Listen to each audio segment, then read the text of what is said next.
pihaknya telah melakukan 3 metode pemeriksaan terhadap korban dan hasilnya tidak ditemukan tanda kekerasan pada tubuh korban selain luka tembak di bagian kepala. Terkait motif bunuh diri Brigadir RAT, polisi masih melakukan pendalaman hal tersebut dengan memeriksa isi telepon genggam korban yang ada di lokasi. Kami temukan 1 buah luka tembak masuk pada pelipis kanan dan 1 buah luka tembak keluar pada pelipis kiri. Luka-luka tersebut menurut pola lukanya sesuai dengan luka tembak tempel senjata api. Hasil ronsen menunjukkan bahwa tidak ada anak peluru di dalam rongga kepala, sedangkan CT scan menunjukkan bahwa terdapat patah tulang-tulang kepala dan dilakukan pemeriksaan terhadap seluruh tubuh dan kami tidak menemukan tanda kekerasan lain pada bagian tubuh lainnya.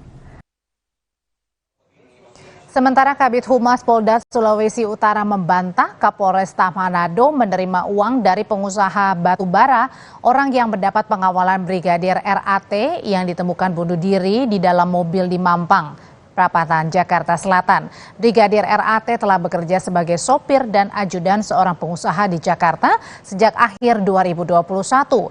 Namun yang dilakukan almarhum tanpa izin resmi dari Polresta Manado. Hal ini dikatakan Kabid Humas Polda Sulut setelah Kapolres Manado diperiksa Propam Polda Senin pagi. Sampai saat ini Kapolresta Manado masih dilakukan pemeriksaan oleh Propam. Dan kami membantah hal tersebut bahwa itu tidak benar. Seperti yang kami sampaikan tadi bahwa yang bersangkutan berada di Jakarta tanpa sepengetahuan pimpinan atau tanpa izin dari Kasatkernya. Karena korban bunuh diri dengan cara menembakkan senjata api jenis pistol HS kaliber 9 mm ke arah kepala. Mengapa ini polisi Manado datang ke Jakarta? Tapi ini masih kami dalami, karena kalau cuti pasti kan ada yang mengizinkan dan rasanya apa. Polisi tutup kasus kematian Brigadir Ridal Ali setelah dilakukan penyelidikan terhadap 13 saksi, olah TKP dan pengumpulan barang bukti di lokasi termasuk DVR CCTV. Polres Metro Jakarta Selatan menyimpulkan Brigadir Ridal Ali, anggota Satuan Satlantas Polresta Manado, Sulawesi Utara, tewas karena bunuh diri. Menganalisa terhadap barang bukti berupa DVR yang berisi rekaman video CCTV yang ada di TKP. Dengan hasil pada saat kejadian tidak ada orang lain yang berada di TKP. Karena korban bunuh diri dengan cara menembakkan senjata api jenis pistol HS kaliber 9 mm ke arah kepala. Dari rekaman CCTV saat kejadian, Brigadir Ridal Ali yang bertugas menjadi ajudan dan sopir pengusaha terlebih dulu menurunkan penumpang mobil saat tiba di rumah di kawasan Mampang, Jakarta Selatan. Lalu Brigadir Ridal Ali kembali memajukan mobil dan tak berselang lama mobil maju dan di saat itu pula korban menembak dirinya sendiri dari dalam mobil. Istri Brigadir Ridal Ali tak percaya kematian suaminya karena bunuh diri. Sebab sebelum korban ditemukan tewas, masih sempat menghubungi sang istri. Tidak nyaman dia kerja di pukul, tidak nyaman. Tidak nyaman dia kerja. Saya belum sampai pikiran pokoknya kasihan terbaik motor dari kepolisian. Dan sampai sekarang itu tidak percaya. Iya, percaya. Komisioner Kompolnas menganggap kasus ini tergolong serius. Kompolnas mempertanyakan apa motivasi Brigadir Ridal Ali tewas bunuh diri dan mengapa korban ke Jakarta untuk menjadi ajudan dan sopir, padahal latar belakang korban adalah anggota Satuan Lalu Lintas Polresta Manado. Mengapa ini polisi Manado datang ke Jakarta? Jawabannya informasi sementara cuti, tapi ini masih kami dalami karena kalau cuti pasti kan ada yang mengizinkan dan rasanya apa. Yang kedua, itu berada di rumah pengusaha, sementara backgroundnya polisi lalu lintas. Nah, ada apa? Ini harus kami detailkan. Lalu yang ketiga, dia itu masih usia muda. Dia itu ternyata kelahiran tahun 94 Juli, jadi baru 34 tahun. Di Sulawesi Utara, Kapolresta Manado, Kombes Yulianto Sirait masih diperiksa Propam Polda Sulut terkait izin korban jadi ajudan pengusaha selama 3 tahun di Jakarta, dan termasuk soal isu menerima setoran bulanan dari pengusaha majikan anggota Satlantas Polresta Manado, Brigadir Ridal Ali, yang ditemukan tewas dengan luka tembak di Jakarta. Tim Liputan, Kompas TV. Polisi telah menyatakan anggota polisi Brigadir RAT, anggota Satuan Lalu Lintas Polres Manado, tewas karena bunuh diri. Namun publik masih terus mempertanyakan motif korban bunuh diri dan menganggap kesimpulan korban bunuh diri merupakan suatu kesimpulan yang terlalu cepat. Dengan adanya kesimpulan dari polisi, apakah kasus ini benar-benar sudah selesai? Sudah bergabung sore ini bersama kami ada Ketua Harian Kompolnas Beni Mamoto dan pakar psikologi forensik Reza Indragiri. Selamat sore Pak Beni, Pak Reza. Selamat sore. Selamat sore. Saya mau ke Kompolnas dulu. Pak Beni, kalau tadi sebelumnya Pak Albert ini sudah ada 3 catatan kritis ya untuk mempertanyakan kasus kematian korban. Tapi kemudian polisi sudah tutup kasus ini. Melihatnya apa catatan dari Kompolnas? Ya, jadi izinkan kami menyampaikan update ya. Jadi kami sejak kasus ini terjadi sudah melakukan komunikasi, meminta klarifikasi tahap demi tahap. Yang pertama ingin kami klarifikasi, awalnya kami menerima informasi dari Polresta Manado bahwa yang bersangkutan izin cuti. Dan itu ada permohonannya, tetapi izinnya belum ditandatangan oleh atasannya. Ini satu. Ya. Kemudian yang kedua, masalah senjata api. Itu memang betul terdaftar dan yang bersangkutan yang pegang. Hanya masalahnya ketika cuti harusnya nggak boleh bawa senjata api. Ini. Nah, dalam konteks ini ada 2 hal yang perlu kita lihat ya. Yang pertama, kejadian di Mampang itu sendiri, kemudian latar belakang dan motivasi terjadinya peristiwa ini. Kenapa yang bersangkutan sampai menembakkan ke diri sendiri. Nah, dalam konteks ini, hasil olah TKP dan dilakukannya penyelidikan dengan pendekatan secara scientific crime investigation, hasilnya sudah dirilis oleh Kasat Reskrim Polres Jakarta Selatan. Tapi apakah Kompolnas melihat ini nggak terlalu dini, Pak Beni? Ya, menurut kami memang harusnya sekaligus dirilis ketika sudah terjawab latar belakang atau motifnya. Itu akan secara komprehensif. Nah, dalam konteks ini saya ingin menyampaikan satu hal. Yang pertama, proses yang di TKP sudah. Tinggal sekarang pendalaman dengan keluarga. Karena jejak digital, hasil pemeriksaan handphone, komunikasi dengan istrinya, itu ada hal-hal yang perlu didalami. Dan ini sebagai catatan begini, kami sudah mengikuti beberapa kasus supervisi, beberapa kasus bunuh diri. Ada satu kasus yang keluarganya mohon-mohon, Pak, mohon jangan diekspos ini bunuh diri. Berikut latar belakangnya, karena ini akan ada dampak nanti ke anak-anak. Akhirnya, pihak Polri eksposnya bunyinya begini. Hasil penyelidikan sudah selesai, tidak ditemukan tidak pidana, maka penyelidikan dihentikan. Bahasanya seperti itu. Ya, Pak Beni, masalahnya kan ini istrinya juga tidak menyangka ya, maksudnya tidak mempercayai kalau korban bunuh diri. Tapi tahan dulu sampai di situ Pak Beni, saya mau tanya ke Pak Reza dulu. Pak Reza, sebenarnya ada yang janggal nggak sih dengan melihat izinnya cuti dari Satuan Lalu Lintas Manado datang ke Jakarta jadi ajudan, jadi sopir, izin cutinya selama 3 tahun dari 2021, nggak janggal Pak Reza lihatnya? Saya psikologi forensik. Seseorang bisa dikatakan melakukan tindakan bunuh diri ketika 3 tanda petik syarat terpenuhi dari sudut pandang psikologi forensik. Oke. Pertama, bahwa tindakan tersebut dilakukan secara sukarela, voluntary. Tidak ada tekanan, tidak ada perintah, tidak ada intimidasi, tidak ada sugesti atau apapun yang datang dari pihak eksternal, tapi murni merupakan tindakan sukarela, voluntary. Itu syarat pertama.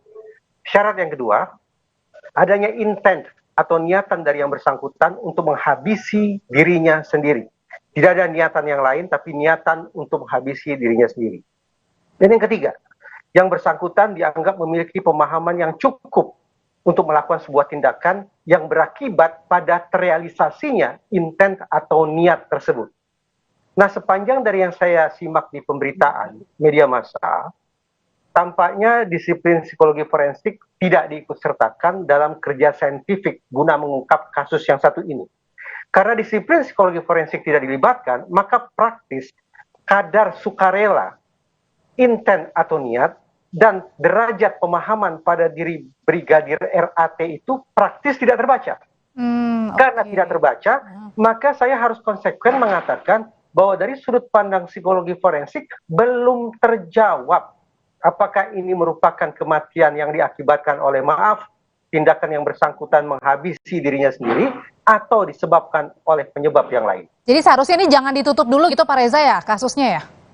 Karena saya menekuni bidang psikologi forensik, maka sangat penting guna menjawab pertanyaan publik, bahkan pertanyaan dari Pak Beni sendiri tentang motif dan segala macam, itu merupakan pertanyaan yang sepatutnya bisa diberikan jawabannya oleh disiplin psikologi forensik.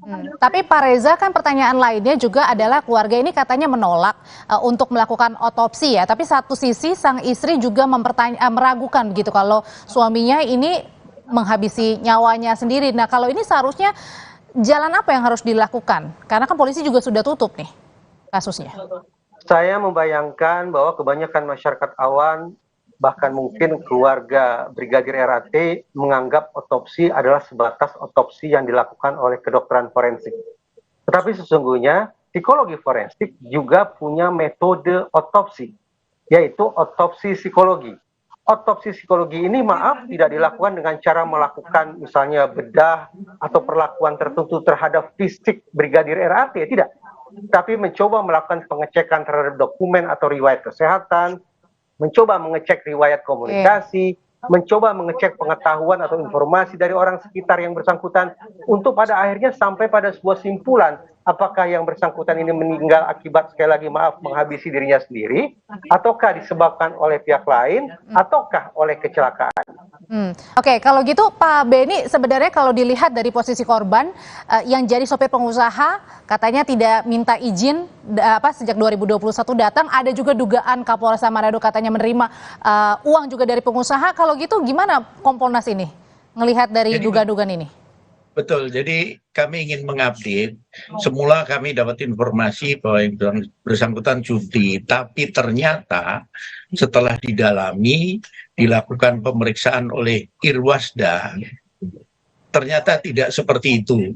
Karena dia sudah lama ada aktivitas di Jakarta.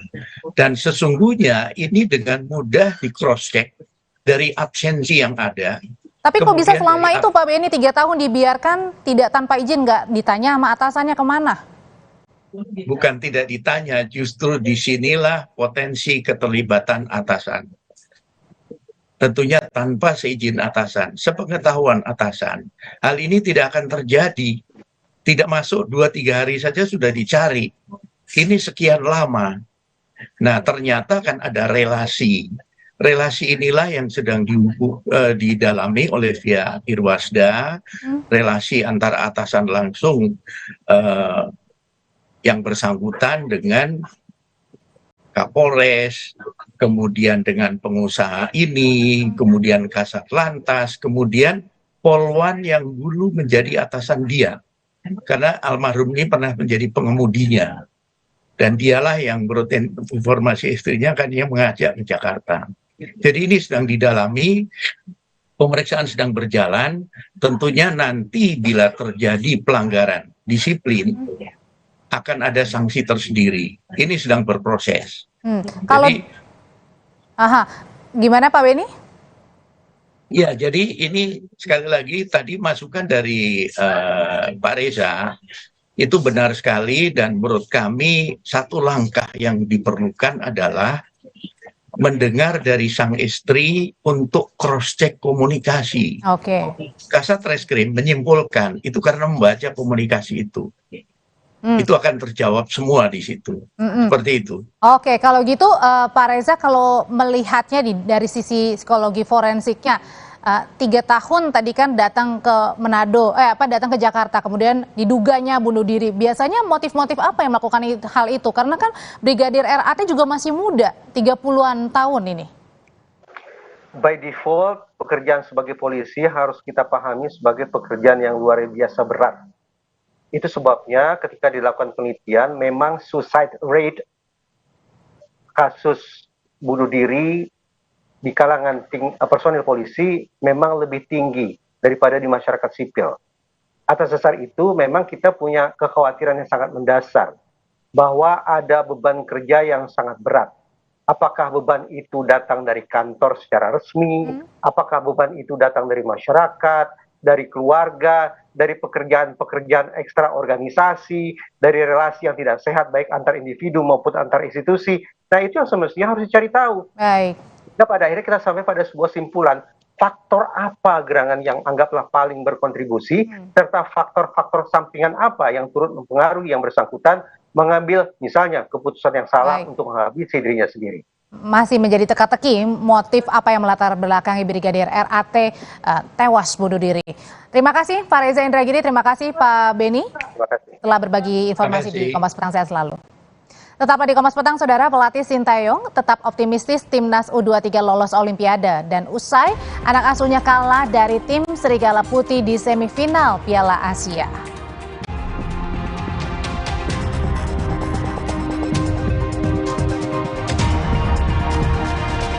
Wakil Presiden terpilih Gibran Raka Buming Raka buka suara soal sinyal dan peluang PKS masuk dalam pemerintahan Prabowo Gibran.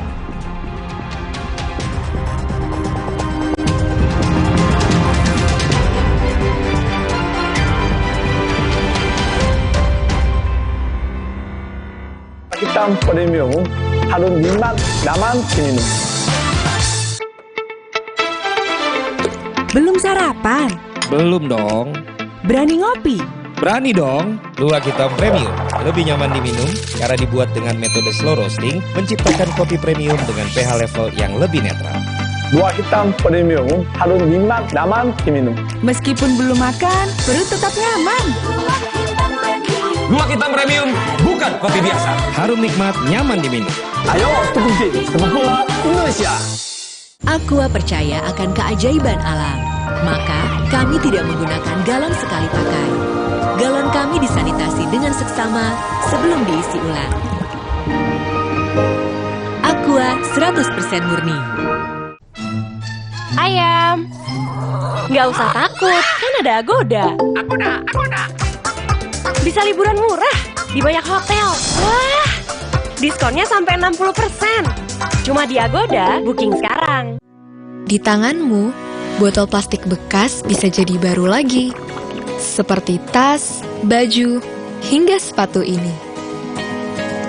Bersama Gerakan Ekonomi Sirkular Nasional Le Mineral, mari mulai kebiasaan baru memilah sampah plastik dari rumah, menyalurkan lewat aplikasi, pemulung, ataupun bank sampah. Sampah plastikmu memberi nilai tambah untukmu dan juga untuk mereka. Dengan langkah sederhana, pisahkan sampah sesuai jenisnya, sampah organik, plastik termasuk PET, kertas, dan kaleng, lalu salurkan. Sampah plastik yang terpilah bisa didaur ulang. Mulai kebiasaan baru dan buat botol plastik bekasmu jadi baru lagi.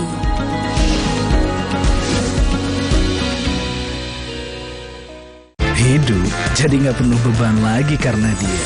Pakai Telkomsel Lite, 25.000 dapat 6 GB dan kuota 1 GB tiap bulan.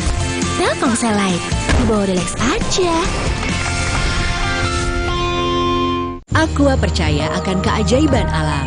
Maka, kami tidak menggunakan galon sekali pakai.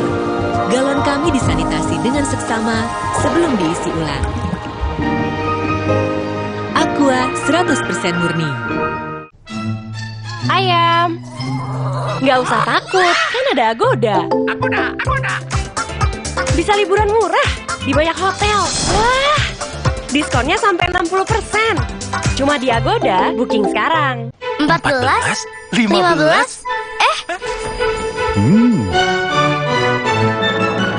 Hah? Itu Oreo Pokemon. Tapi ini kan Oreo. Oreo Pokemon edisi spesial. Kumpulkan semua sekarang. Aqua percaya akan keajaiban alam. Maka, kami tidak menggunakan galon sekali pakai. Galon kami disanitasi dengan seksama sebelum diisi ulang. Aqua 100% murni. Mah kambuh bikin dada sesek, perut melintir. Untung sekarang ada SMA, diformulasi oleh Sido Muncul dengan bahan herbal. Aman diminum kapan aja, nggak takut mah lagi. Minum SMA, herbalnya lambung. Ayam, nggak usah takut, kan ada Agoda. Agoda. Bisa liburan murah di banyak hotel. Wah, diskonnya sampai 60%. Cuma di Agoda, booking sekarang. 노아 히tam 프리미엄은 하루 민만 나만 지니는.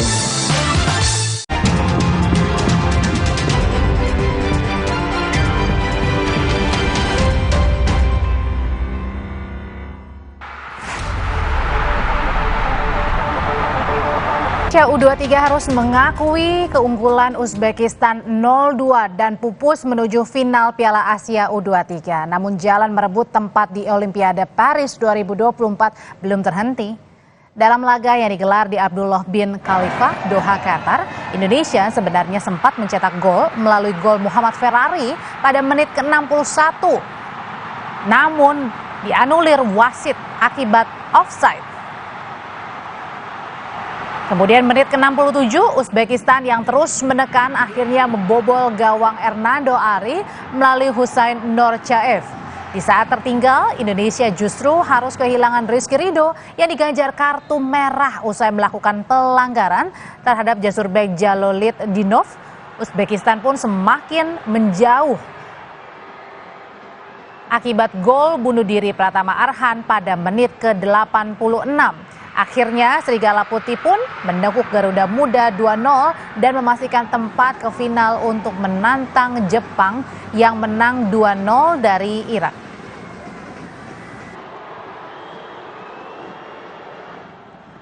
Meskipun gagal melaju ke final Piala Asia U23, pelatih Timnas U23 tak patah semangat. Sintayong saudara memuji permainan apik Uzbekistan dan mengucapkan semangat atas kemenangan mereka. Namun pelatih asal Korea Selatan itu bilang dirinya kecewa atas sejumlah hal dalam laga malam tadi yang enggan ia sampaikan. Meski demikian, Sintayong berjanji ia dan Garuda Muda akan melakukan hal terbaik tetap mencapai target Olimpiade lewat perebutan tempat ketiga lawan Irak Kamis nanti. 네, 우리 선수들 열심히 싸워줬고 우즈베키 선수들도 열심히 해줬고 같이 좋은 경기 했다고 생각합니다. 좀 아쉬운 부분도 있고 하지만 그래도 뭐 우즈베키스탄이 잘해서 승리했는 것을 축하드리고 아직 뭐 기회는 남아 있으니까 우리가 3, 4위전에서 더 잘 준비해서 꼭 올림픽 갈 수 있도록 준비하도록 하겠습니다. Peluang Timnas lolos Olimpiade Paris 2024 masih terbuka lewat dua jalan. Yang pertama adalah lewat perebutan juara 3 Piala Asia U23 pada Kamis 2 Mei mendatang melawan Irak.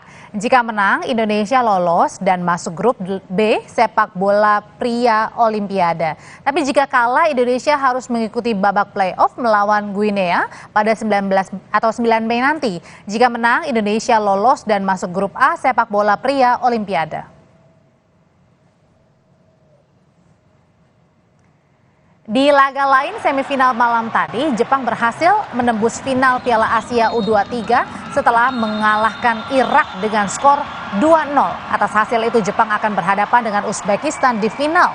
Sementara Irak akan menjadi rival Indonesia pada perebutan tempat ketiga Kamis 2 Mei nanti, sekaligus juga berebut tiket menuju Olimpiade Paris.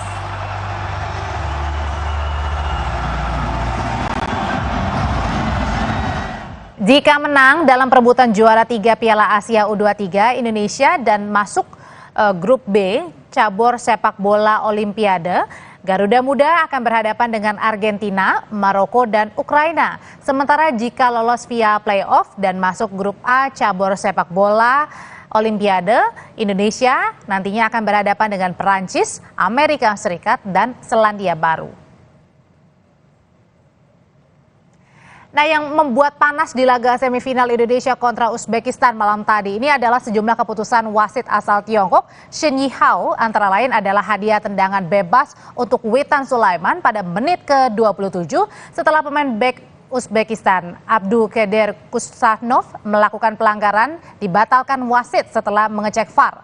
Berikutnya euforia pasca gol Muhammad Ferrari ini harus pupus karena gol pada menit ke-60 atau 61 ini dibatalkan wasit usai mengecek VAR karena kaki Ramadan Sananta ternyata dinyatakan masuk area offside. Tak hanya pemain, pelatih Sintayong juga digajar kartu kuning saat protes ke wasit atas keputusan Rizky Ridho melakukan pelanggaran. Keputusan Rizky Ridho ini melakukan pelanggaran menghasilkan kartu merah kepada Kapten Timnas Rizky Ridho. Pada menit ke-82, Rizky berupaya membuang bola, namun kaki kanannya mengenai bagian penting pemain Uzbekistan. Dan untuk mengulas pertandingan malam tadi, sudah bersama kita sore hari ini dengan Kepala Badan Tim Nasional Indonesia, Sumarji. Selamat sore waktu Indonesia nih Pak Sumarji. Masih belum mendengar suaranya Pak Sumarji, mungkin masih di mute Pak Sumarji? Oke, baik, kita akan mencoba menghubungi kembali Kepala Badan Tim Nasional Indonesia, Pak Sumarji, yang ini sedang dalam melakukan perjalanan ya. Nah, kita akan bertanya kepada Kepala Badan Tim Nasional Indonesia, Sumarji, gimana sih sebenarnya ini mental pemain para timnas Indonesia karena kemarin ini kalah 0-2 melawan Uzbekistan. Memang tidak disangka-sangka ya pada saat mencetak gol pertama Indonesia yang dilakukan oleh Ferrari, kita semua kira ini gol tapi kemudian wasit berkata lain. Dan sekarang yang kita ingin mempertanyakan adalah bagaimana sebenarnya mental dan kesiapan juga dari anak-anak timnas U23 melawan nanti untuk memperebutkan juara ketiga melawan Irak pada Kamis mendatang. Sekaligus juga membuka peluang untuk kita masih berada masuk ke Olimpiade terbuka. Ketika mudah-mudahan nanti pada hari Kamis bisa menang melawan Irak. Dan timnas Indonesia U23 saudara memang harus mengakui keunggulan Uzbekistan 0-2 dan pupus menuju final Piala Asia U23.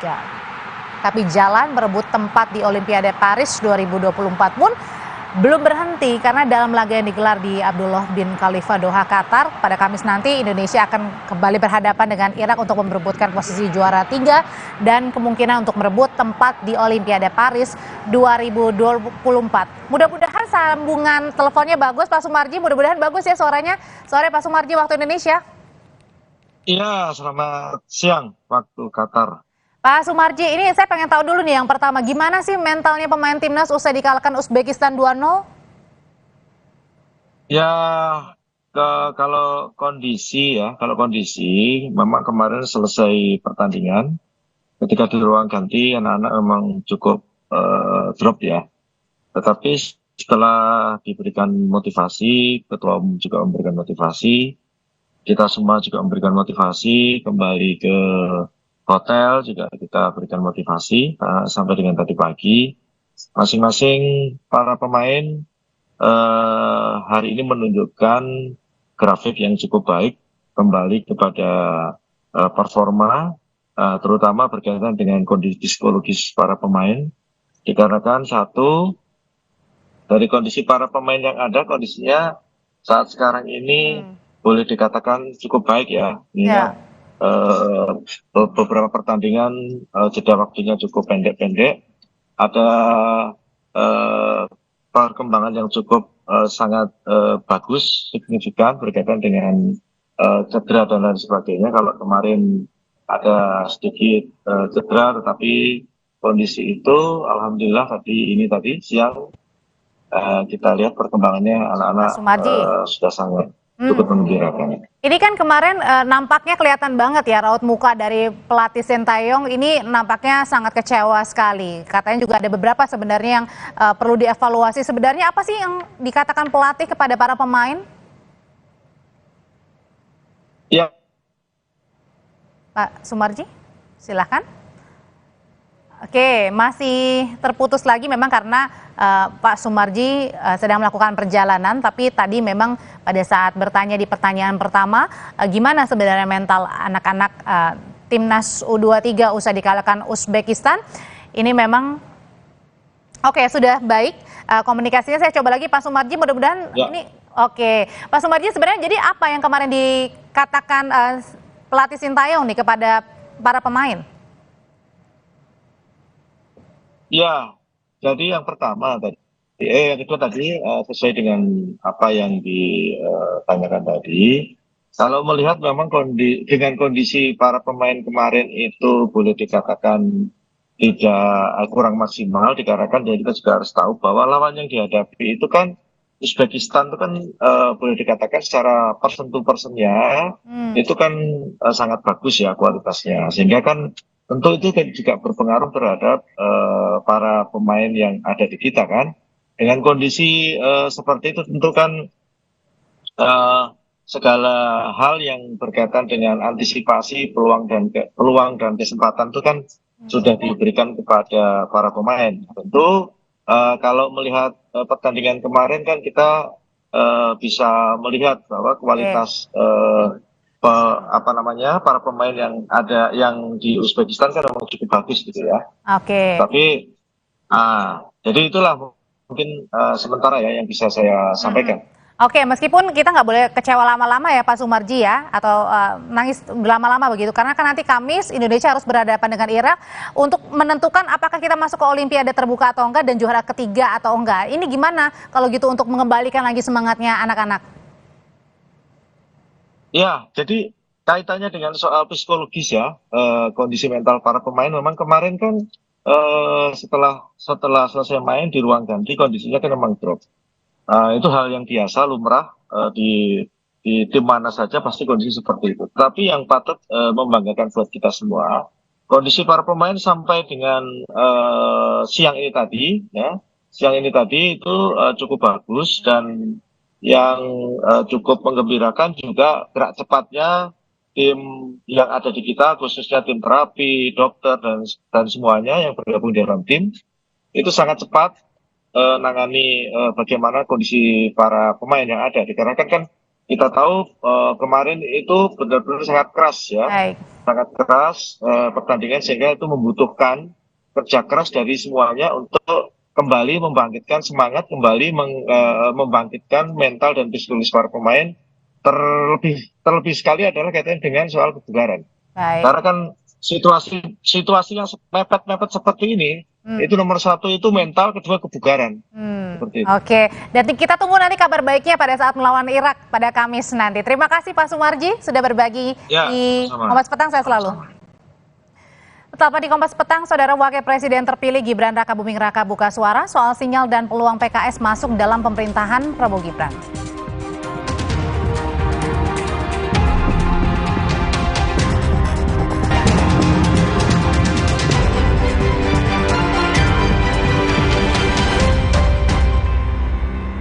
땅 프리미엄 하루 니만 나만 지니는. Aqua percaya akan keajaiban alam, maka kami tidak menggunakan galon sekali pakai. Galon kami disanitasi dengan seksama sebelum diisi ulang. Aqua 100% murni. Ayam, nggak usah takut, kan ada Agoda. Agoda. Bisa liburan murah di banyak hotel. Wah, diskonnya sampai 60%. Cuma di Agoda, booking sekarang. Cipta dan Herbal berbagi berkah Ramadan. Beli kemasannya dan kirim kode uniknya. Ramadan penuh berkah, berlimpah hadiah. Beli Cipta dan Herbal hari ini. Aqua percaya akan keajaiban alam, maka kami tidak menggunakan galon sekali pakai. Galon kami disanitasi dengan seksama sebelum diisi ulang. Aqua 100% murni. Kata Bu Guru, ilmu itu pelita dalam gelap. Jangan biarkan semangat mereka padam karena sekolah yang rusak. Rp1.000 yang mungkin kecil buatmu berarti besar untuk mereka. Woi, jaim dong! Jaim dong! Apa sih jaim-jaim? Jaga imun dengan Hydro Koko. Air kelapa asli, segar, dan sehat. Minum Hydro Koko setiap hari, bantu jaga imun. Tulang kaku kayak robot, faktor utuh. Minum Entrasol, ekstrak buah zaitunnya bantu penyerapan kalsium lebih cepat pada tulang. Apa? Bye tulang kaku, bye-bye faktor U. Entrasol. Ayam. Nggak usah takut, kan ada Agoda. Agoda. Bisa liburan murah di banyak hotel. Wah, diskonnya sampai 60%. Cuma di Agoda, booking sekarang. Tina udah siap om, mie sedap soto dulu yuk. Enggak deh om, makasih. Mie sedap soto dengan mie yang kenyal serta koya gurih dan jeruk nipis asli. Soal rasa mie sedap soto, lidah nggak bisa bohong. Rasa soto nomor 1 cuma mie sedap soto. Kata Bu Guru, ilmu itu pelita dalam gelap. Jangan biarkan semangat mereka padam karena sekolah yang rusak. Rp1.000 yang mungkin kecil buatmu berarti besar untuk mereka. Aqua percaya akan keajaiban alam, maka kami tidak menggunakan galon sekali pakai. Galon kami disanitasi dengan seksama sebelum diisi ulang. Aqua 100% murni. Kita doyan banget makanan manis. Tapi kita nggak takut gigi berlubang. Karena pakai Ciptaden Maxi 12 Plus dengan enamel lock yang melindungi enamel gigi. Gigi kuat nggak takut lubang. Bebas nyemil, manis-manis. Mau simpan makanan sebanyak ini? Masih muat? Muat! Polytron Flex Up 5-in-1 Cooling System. Lebih banyak muatnya. Nitip muat nggak? Mah kambuh bikin dada sesek, perut melintir. Untung sekarang ada SMA, diformulasi oleh Sido Muncul dengan bahan herbal. Aman diminum kapan aja, nggak takut mah lagi. Minum SMA, herbalnya lambung. Belum sarapan? Belum dong. Berani ngopi? Berani dong. Luwak hitam premium, lebih nyaman diminum karena dibuat dengan metode slow roasting, menciptakan kopi premium dengan pH level yang lebih netral. luwak hitam premium harus nikmat nyaman diminum. Meskipun belum makan, perut tetap nyaman. Luwak hitam premium bukan kopi biasa. Harum nikmat, nyaman diminum. Ayo, tukungsi, sebuah Indonesia. Luwak hitam premium harus nikmat nyaman diminum.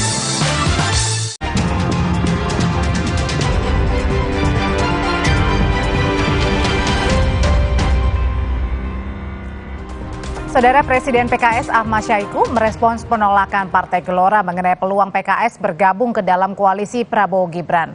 Soal penolakan Partai Gelora, Ahmad Syahiku bilang PKS tak masalah berada di dalam maupun luar pemerintahan. PKS hingga kini belum memutuskan apakah akan bergabung dengan koalisi Prabowo Gibran atau menjadi oposisi karena menunggu keputusan Dewan Syuro.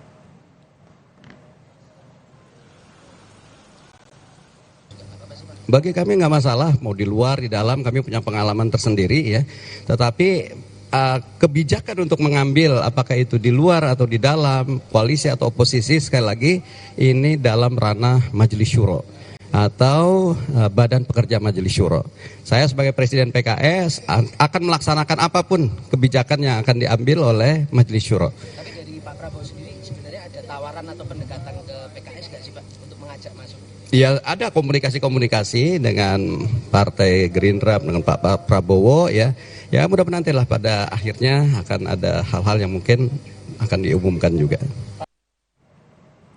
Sebelumnya Partai Gelora merespons PKS yang membuka kemungkinan berkoalisi dengan Prabowo Gibran. Wakil Ketua Umum Partai Gelora Fahri Hamzah mempersoalkan PKS mengapa kini hendak mendukung Prabowo padahal di Pilpres mendukung Anies Baswedan.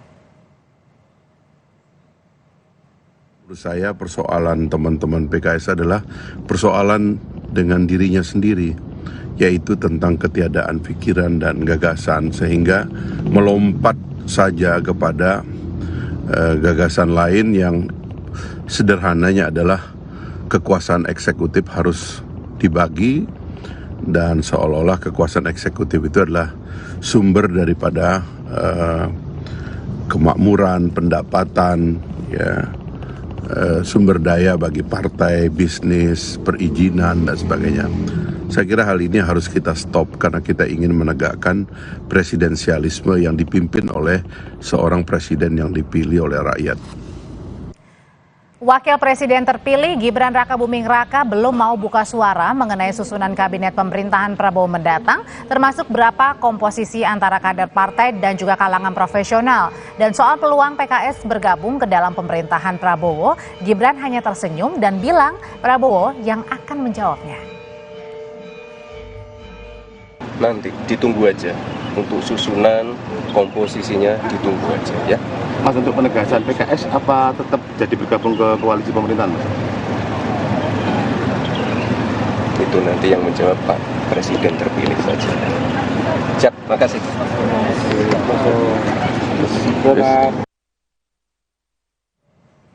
Sebelumnya, Ketua Umum Partai Demokrat Agus Harimurti Yudhoyono juga menyinggung langkah Presiden terpilih Prabowo yang merangkul partai politik di luar koalisi. Kata AHY, koalisi bukan soal besar-besaran, tapi penting menjaga soliditas agar koalisi tak rontok di tengah jalan.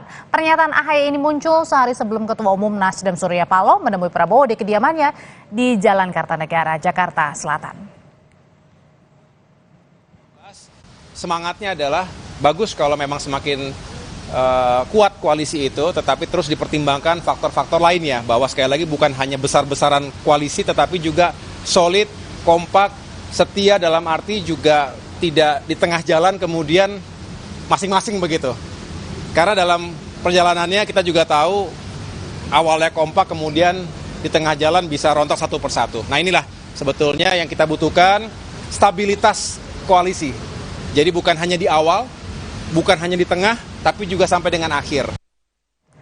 Meski pemerintahan Prabowo Gibran baru akan dilantik 6 bulan lagi, koalisi besar Presiden terpilih Prabowo Subianto rawan gesekan. Potensi gesekan ini bersumber dari manuver Prabowo yang merangkul partai politik di luar koalisinya. Sementara ada partai di dalam koalisi yang terlibat rivalitas dengan partai politik yang akan masuk. Terbaru adalah soal keberatannya Partai Gelora terhadap rencana PKS masuk dalam koalisi. Bagaimana Prabowo mengatasi potensi gesekan di koalisi gemuknya ini? Apakah bagi-bagi kursi kabinet bisa menjadi insentif untuk membuat solid koalisi, atau mungkin justru urusan kursi kabinet memperparah gesekan? Sudah ada anggota Dewan Pembina Partai Gerindra, Andre Rosiade, dan juga pengamat politik Adi Praitno. Selamat sore, Bang Andre, Mas Adi. Ya, selamat sore, Audrey. Selamat sore, Audrey. Selamat sore juga, atau selamat siang ya, waktu Qatar nih Bang Andre. Bang Andre, saya mau tanya dulu ke Bang Andre nih. Ini kan belum kabinetnya terbentuk, tapi udah kecium nih, terendus ada potensi gesekan koalisi gemuk, ada Demokrat versus Nasdem, terbaru PKS versus Gelora. Nggak pusing Bang Andre untuk tetap merekrut sebanyak-banyaknya partai luar koalisi? Jadi gini Audrey, semua sih solid-solid saja, nggak ada masalah. Memang dari awal Pak Prabowo dan teman-teman Koalisi Indonesia Maju ingin pertama dulu deh saya jelaskan ya. Pak Prabowo itu dari awal sudah menyampaikan bahwa syarat Indonesia menjadi negara maju, Indonesia ini harus guyup, elitnya harus bersatu. Itu pertama yang perlu kita pahami bersama. Yang kedua, Pak Prabowo juga sudah menyampaikan ulang-ulang kali dalam kampanye beliau 6 bulan terakhir ini, bahwa kalau seandainya takdir Allah mentakdirkan beliau menjadi Presiden Indonesia ke-8 dan juga rakyat memberikan mandat kepada beliau ingin mengajak seluruh kekuatan yang ada. Lalu yang ketiga, setelah keputusan MK, waktu di doorstop oleh teman-teman di depan rumah Kartanegara, beliau menyampaikan ingin membangun pemerintah yang kuat dan efektif. Jadi intinya apa? Tentu komunikasi politik dilakukan kepada seluruh pihak ya, silaturahim. Tapi belum apa-apa, nampaknya sudah ribut di luar nih, Bang Andre. Enggak ada yang ribut, itu kan kata Audrey aja. Yang jelas kalau kata Mas AHY lo bilang rontok, kalau misalnya takut rontok koalisinya. Ya tentu kalau orang memberikan masukan hal-hal yang wajar. Tapi saya rasa kita sepakat akan membangun koalisi yang kuat dan efektif, sehingga janji-janji kampanye Pak Prabowo dan Mas Gibran bisa segera dieksekusi. Karena apa? Sekali lagi, Pak Prabowo ini bukan membawa slogan jargon perubahan. Yang Pak Prabowo ini menyampaikan adalah semangatnya semangat berkelanjutan. Jadi 20 Oktober nanti dilantik menjadi Presiden Indonesia ke-8 menggantikan Pak Jokowi. Pak Prabowo itu tidak lagi mengalami transisi penyesuaian, ya, tapi langsung tancap gas bersama Mas Gibran melanjutkan keberhasilan yang sudah dilakukan oleh Pak Jokowi dan Kiai Ma'ruf. Nah, sehingga itu harus didukung oleh kekuatan koalisi yang kuat dan efektif. Dan alhamdulillah ya saat ini dengan pernyataan Nasdem dan PKB yang akan bergabung dengan koalisi Indonesia Maju, kalau dihitung-hitung kan sudah 75%. Oke. Jadi kalau gitu tetap mau membuat koalisi yang gemuk ya, memasukkan banyak. Kalau itu kan dengan 75%, insya Allah koalisinya kuat dan efektif. Sehingga agenda Pak Prabowo dan Mas Gibran, janji-janji kampanyenya Oke, kalau gitu, Bang Andre, kalau gitu saya Begitu. langsung nanya ke Mas Adi deh. Kalau gitu dengan memperbanyak koalisi di dalam pemerintahan Pak Prabowo dan juga Mas Gibran, ini semakin memperkuat merealisasikan janji-janji Pak Prabowo dan juga Mas Gibran nggak sih? Atau sebaliknya ini kayaknya di luar aja udah riuh-riuh banget nih Mas Adi? Ya saya kira memang ketika ada kecenderungan Prabowo Subianto dan Gibran merangkul pihak-pihak yang kalah secara politik, sebut saja misalnya PKB dan Nasdem. Ini kan tentu sebagai upaya untuk mengamankan supaya kepentingan-kepentingan politiknya di 5 tahun yang akan datang ini tidak mendapatkan resistensi, tidak mendapatkan penolakan, terutama dari politisi parlemen. Tentu agak riskan, Audrey, kalau semua proyek-proyek mercusuar yang diinginkan oleh Prabowo itu mendapatkan penolakan dari parlemen. Seperti yang terjadi pada Jokowi 2014 ketika periode pertama jadi presiden, itu hampir setahun setengah Jokowi itu tidak bisa mewujudkan semua keputusan politiknya karena parlemen saat itu mayoritas dikuasai oleh pendukungnya Prabowo. Tentu Prabowo ingin tancap gas, kata Bang Andre, makanya salah satu cara adalah membabat semak belukar politik dengan cara merangkul pihak-pihak yang kalah, yaitu Nasdem dan PKB. Tapi masanya belum apa-apa sudah riuh nih, katanya takutnya rontok di tengah jalan, apalagi belum ada PKS versus Gelora nih yang panas-panasan juga. Ya saya kira memang secara alamiah ya, memasukkan orang baru, apalagi orang baru itu adalah kompetitor yang saling bersaing dalam pilpres, pastinya akan mendapatkan penolakan.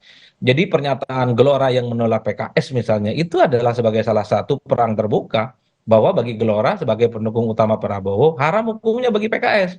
Karena PKS ini kan secara ideologi dan kepentingan politik berbeda dengan Prabowo, termasuk dengan Gerindra. Begitupun dengan Demokrat ya, AHY rasa-rasanya luka hati ya akibat misalnya tidak mendapatkan tiket pencapresan maju dengan Anies Baswedan, ini kan masih membekas. Maka tak mengherankan ketika PKB dan Nasdem dikabarkan berkoalisi dengan Prabowo, AHY itu satu-satunya ketua umum yang speak up publik. Kasih warning, jangan sampai koalisinya judulnya banyak, tapi kemudian akan rapuh di tengah jalan. Bagi saya ini sebagai bentuk rasa tak nyaman dan tak happy, karena kedua partai. Kalau gitu pertanyaan selanjutnya nanti akan dijawab Bang Andre juga Mas Adi, sebenarnya terutama ke Bang Andre nih. Ini Pak Prabowo sebenarnya nanya dulu nggak sih ke koalisi internal yang sudah jelas-jelas dari awal mendukung Prabowo Gibran begitu, sebelum partai di luar pemerintahan ini direncanakan akan masuk dan sudah masuk sebenarnya. Contohnya seperti Nasdem dan juga PKB, nanti usai jeda tetaplah di Kompas Petang.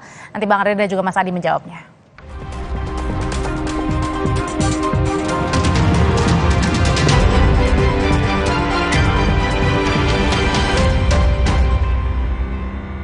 Hitam Premium harus jimat daman minum. Ayam, nggak usah takut, kan ada Agoda. Agoda. Bisa liburan murah di banyak hotel.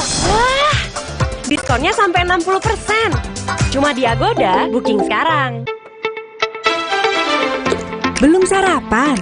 Belum dong. Berani ngopi?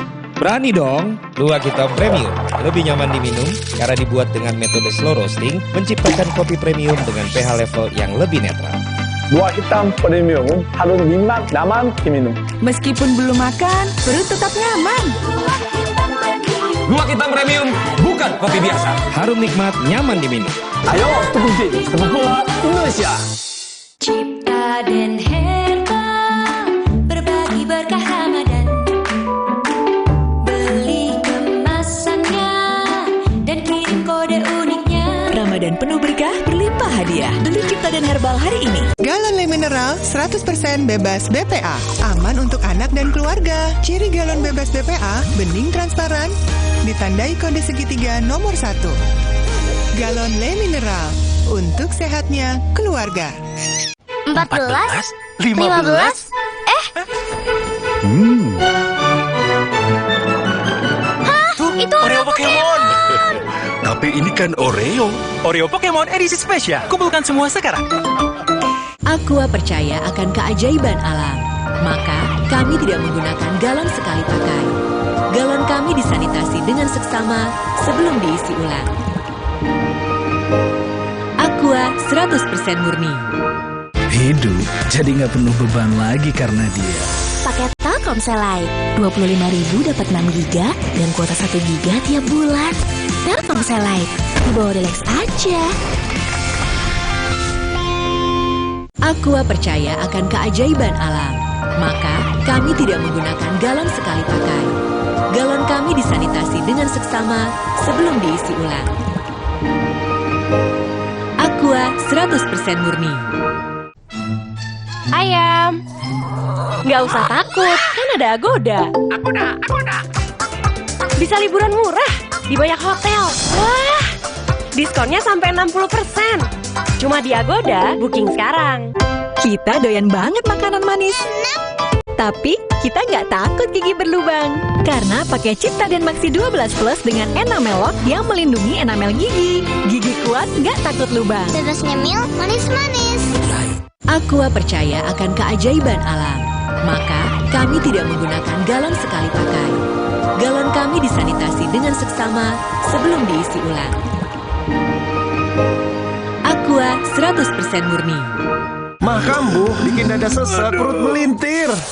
Untung sekarang ada SMA, diformulasi oleh Sido Muncul dengan bahan herbal. Aman diminum kapan aja, nggak takut mah lagi. Minum SMA, herbalnya lambung.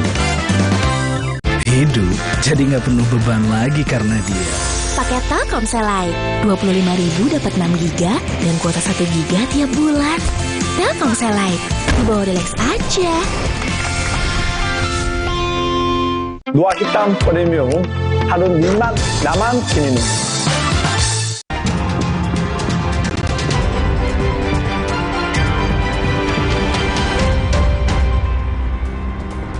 Bang Andre, sebenarnya kalau Pak Prabowo sudah konsultasi dulu nggak sih atau izin dulu ya kepada partai-partai koalisi pendukung dari awal gitu untuk merangkul sebanyak mungkin parpol lain?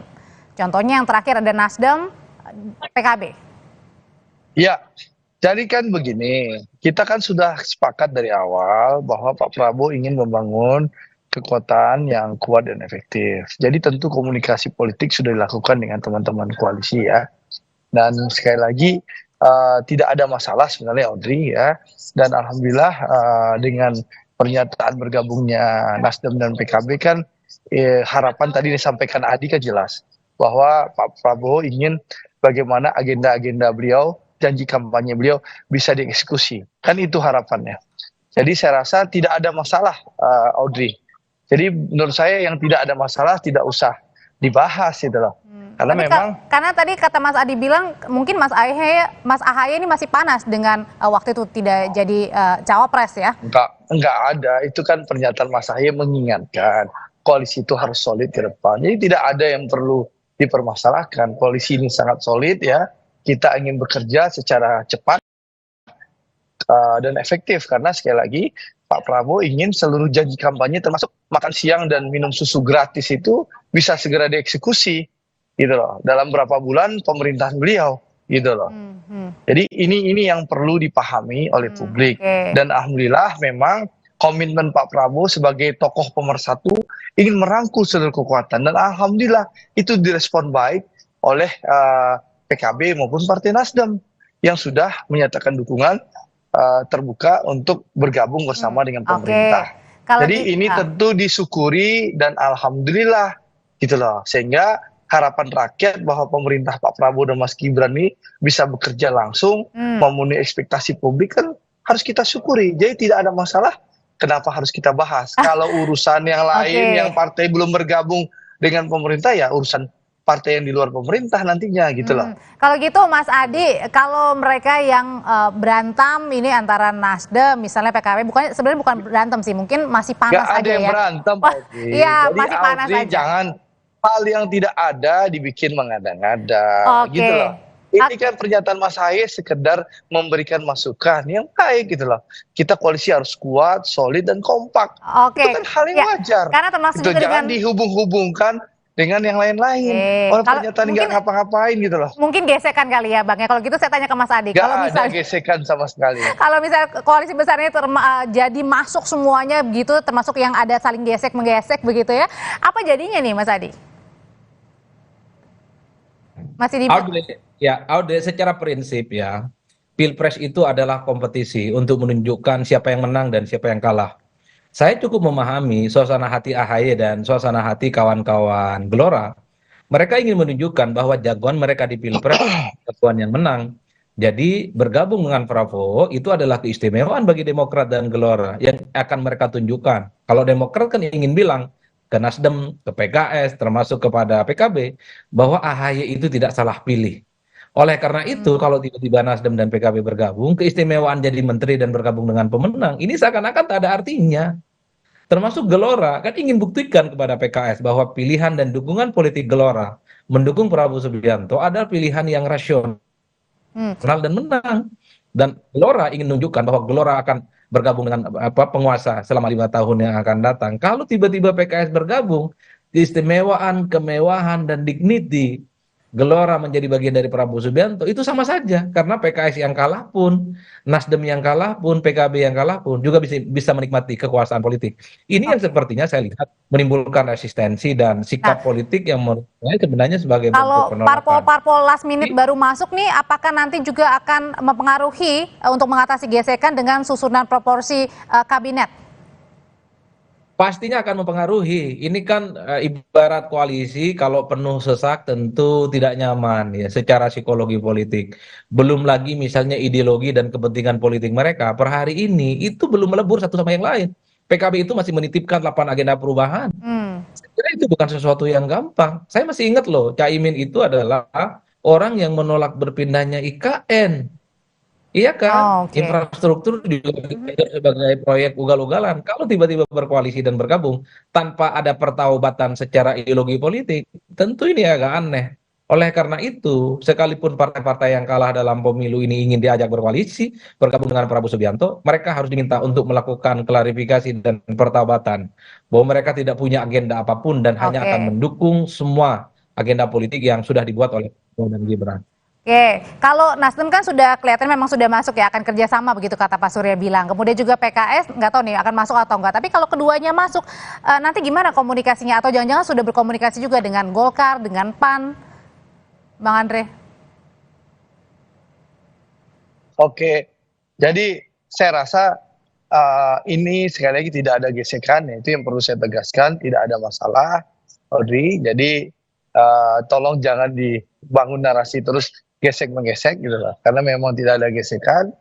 Itu yang pertama. Yang kedua, soal komunikasi, tentu Pak Prabowo punya cara dan jalur untuk berkomunikasi dengan seluruh ketua umum partai-partai politik yang ada, baik di koalisi kami maupun yang bergabung dalam koalisi kami yang baru, begitu. Jadi tidak ada masalah. Insya Allah koalisi ini ke depan akan solid dan bisa melaksanakan agenda-agenda kampanye Pak Prabowo, janji politik Pak Prabowo dan Mas Gibran. Jadi tentu partai yang bergabung kepada koalisi Indonesia Maju nantinya yang baru tentu akan ikut agenda Presiden Prabowo dan Wakil Presiden Gibran Rakabuming Raka. Parpol baru tentu masuk artinya tetap ngikut ya nakodanya. Iya dong. Gitu baik, terima kasih Bang Andre Rosiade, terima kasih Mas Adi Praetno, sehat selalu semuanya. Ya, terima kasih. Selamat sore ya. Masih di Kompas Petang, saudara, informasi lainnya akan dibawakan rekan saya Ibrahim, silakan. Baik, terima kasih Audrey. Saudara, laga Timnas U23 versus Uzbekistan diwarnai drama gol Ferrari yang dianulir wasit. Kita akan bahas selengkapnya di Kompas Petang saat lagi.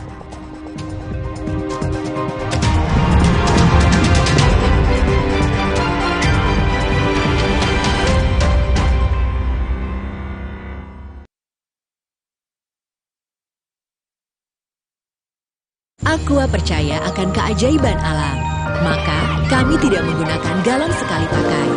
Galon kami disanitasi dengan seksama sebelum diisi ulang. Aqua 100% murni. Woi, jaim dong! Jaim dong!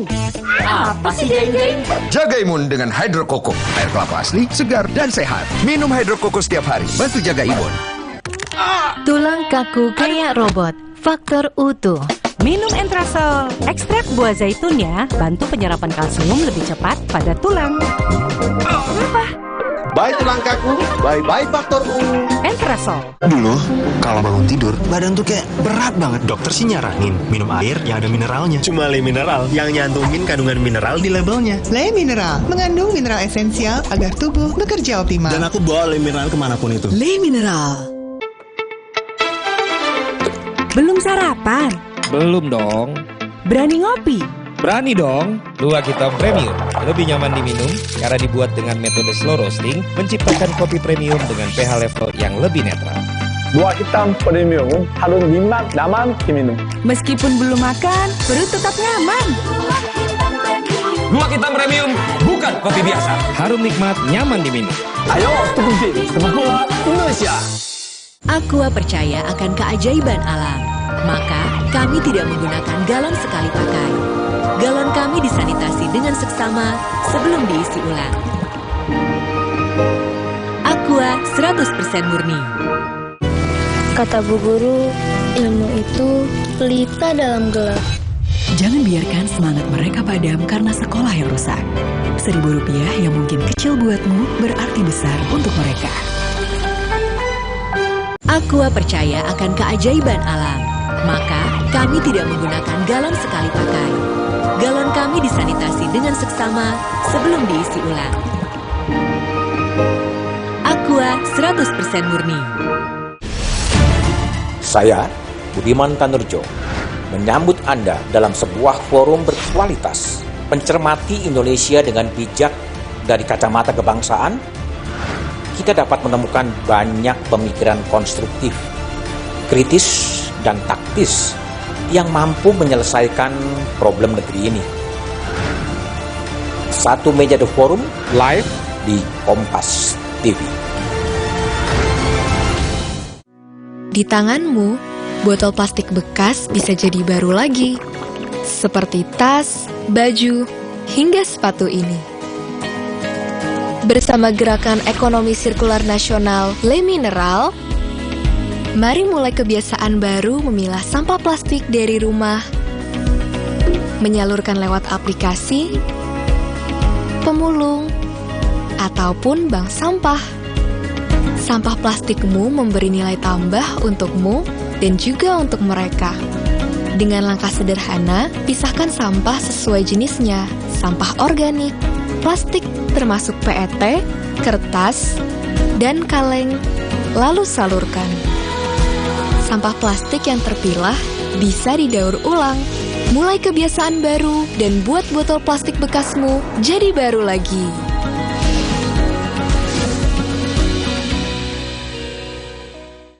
Kita doyan banget makanan manis. Tapi kita nggak takut gigi berlubang. Karena pakai Cipta dan Maxi 12 Plus dengan enamel lock yang melindungi enamel gigi. Gigi kuat nggak takut lubang. Bebas nyemil, manis-manis.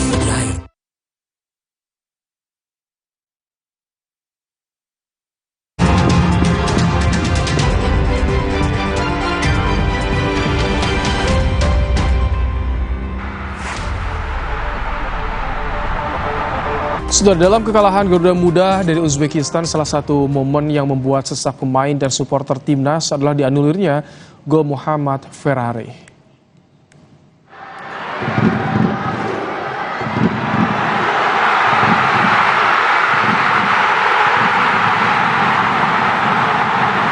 Euforia pemain dan para supporter timnas harus pupus setelah wasit Chen Yinhao membatalkan gol itu. Gol yang tercipta pada menit ke-60 itu dibatalkan usai wasit mengecek VAR dan memutuskan bahwa kaki Ramadan Sananta masuk area offside.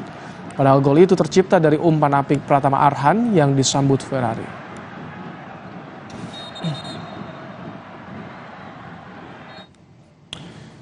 Yang juga panas di laga semifinal Indonesia kontra Uzbekistan malam tadi adalah sejumlah keputusan wasit asal Tiongkok Shin Yinhao, antara lain hadiah tendangan bebas untuk Witan Sulaiman pada menit ke-27 setelah pemain Uzbekistan melakukan pelanggaran.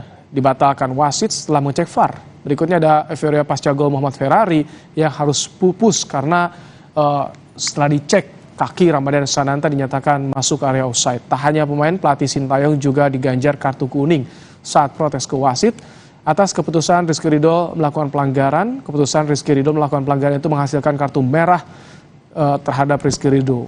Pada menit ke-82 Rizky Ridho berupaya membuang bola namun kaki kanannya mengenai bagian penting pemain Uzbekistan. Supporter timnas di Qatar terus mendukung penuh Garuda Muda dari awal hingga akhir laga. Bahkan tiket menonton semifinal Indonesia lawan Uzbekistan habis terjual dengan didominasi pendukung Garuda Muda.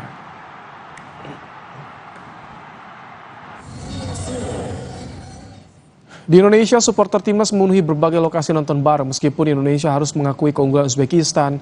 Namun para pendukung tetap berharap Indonesia bisa meraih tiket Olimpiade lewat perebutan tempat ketiga lawan Irak nanti.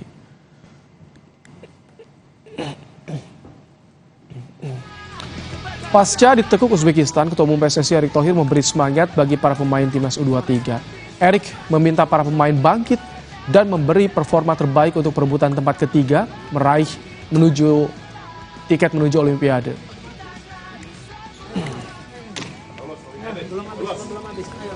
Belum habis, ayo, Rio. Oke, teman. Kita mau nyerah atau mau fight back? Mau nyerah atau mau fight back? Kasih lihat kita bangsa yang kuat, nggak bisa diinjak-injak.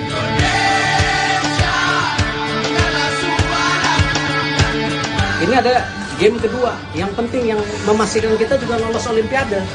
Tempat ketiga. Game kedua, yang penting yang memastikan kita juga lolos Olimpiade. Tempat ketiga. Kita mau nyerah atau mau fight back? Mau nyerah atau mau fight back? Ayo, come on. Masih ada, come on. Ayo. Kita percaya kalian. Kalian bisa. Pak Menpora di sini. Presiden nonton kalian.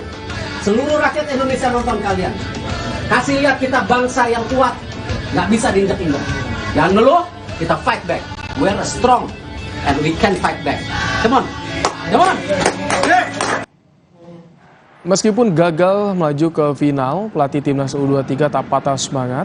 ST memuji permainan apik Uzbekistan dan mengucapkan selamat atas kemenangan mereka. Namun pelatih asal Korea Selatan itu bilang dirinya kecewa atas sejumlah hal dalam laga malam tadi yang enggan ia sampaikan. Meskipun demikian, Sintayong berjanji ia dan Garuda Muda akan melakukan hal terbaik untuk tetap mencapai target Olimpiade.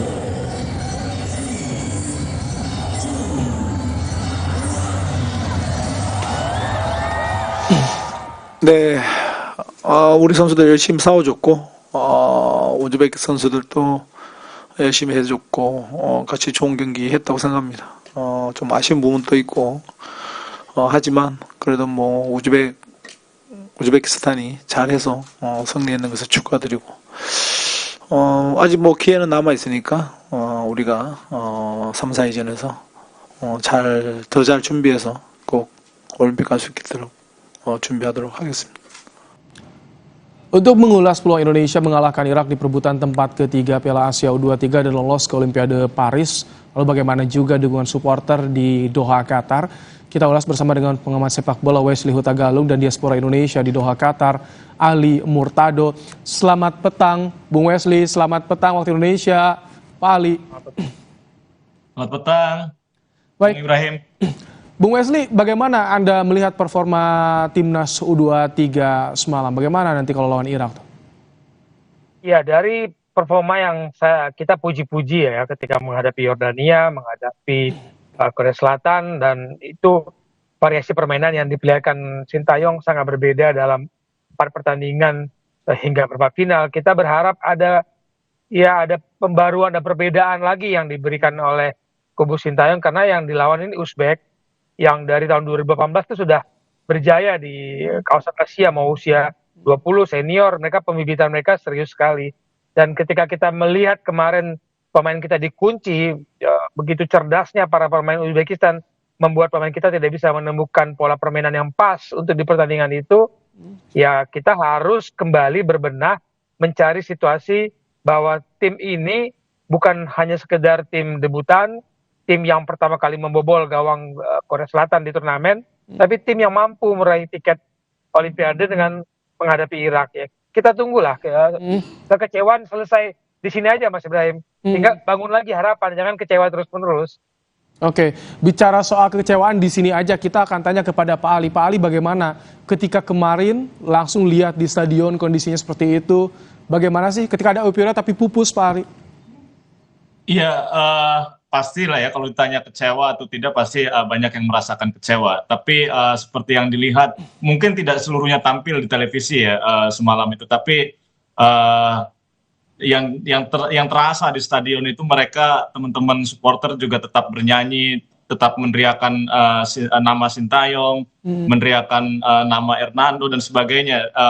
Jadi intinya kita tidak akan patah, tidak akan putus semangat kita. Jadi seperti tadi Bung Wesley katakan, kecewanya cukup sampai di sini dan kita akan bangun lagi, kita akan mobilisasi lagi supporter untuk tetap datang di leg perebutan tempat ketiga nanti. Kemarin 10.000 tiket habis terjual dan dimerahkan Abdullah bin Khalifa oleh pendukung Garuda. Bung Wesley, ketika melihat kemarin ada Rafael Struijk yang absen. Di laga perebutan ketiga bisa main, tapi Rizky Ridho nih, bagaimana nanti Bung Wesley? Ya, dalam sebuah tim sepak bola emang tidak boleh bergantung kepada 1-2 orang. Tapi kita nggak bisa mungkiri peran Rafael Struijk memang baru mencetak gol di pertandingan lawan Korsel. Tapi dari awal kalau kita lihat bagaimana dia membuka pertahanan lawan, memberikan ancaman, itu kan memudahkan serangan secara tim dalam memberikan bantuan kemenangan, termasuk menghadapi Australia dan Yordania. Nah, kalau kita tanpa Rizky Ridho, ini memang satu catatan saya karena pemain ini masih muda tapi kematangannya luar biasa, sudah seperti pemain senior. Nah, dengan komposisi pertahanan sebelah kanan kita selalu diserang, entah itu Ferrari atau Komang mendampingi Rio ataupun Fajar Fatur Rahman, kekuatan kita sebenarnya ada di tengah Rizky Ridho dan di kiri Justin Hubner. Nah, ini menjadi pertanyaan kita, penantian kita, apakah Sintayong bisa mencari racikan yang terbaik di 3 jangkar di belakang di depan Hernando Ari. Oke. Kita akan bahas juga karena yang masih banyak disorot soal kinerja wasit semalam. Tapi usai jeda, Bung Wesley, Pak Ali tetap bersama kami.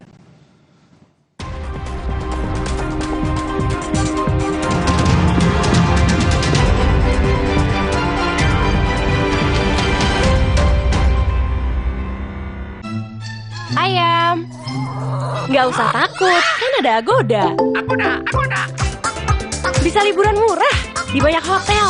Wah, diskonnya sampai 60%. Cuma di Agoda, booking sekarang. Aqua percaya akan keajaiban alam. Maka, kami tidak menggunakan galon sekali pakai.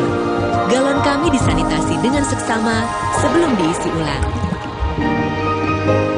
Aqua 100% murni. Hidup jadi nggak penuh beban lagi karena dia. Pakai Telkomsel Lite, 25.000 dapat 6 GB dan kuota 1 GB tiap bulan. Telkomsel Lite, dibawa relax aja. Aqua percaya akan keajaiban alam. Maka, kami tidak menggunakan galon sekali pakai. Galon kami disanitasi dengan seksama sebelum diisi ulang. Aqua 100% murni. Belum sarapan? Belum dong. Berani ngopi? Berani dong. Luwak Hitam Premium lebih nyaman diminum karena dibuat dengan metode slow roasting, menciptakan kopi premium dengan pH level yang lebih netral.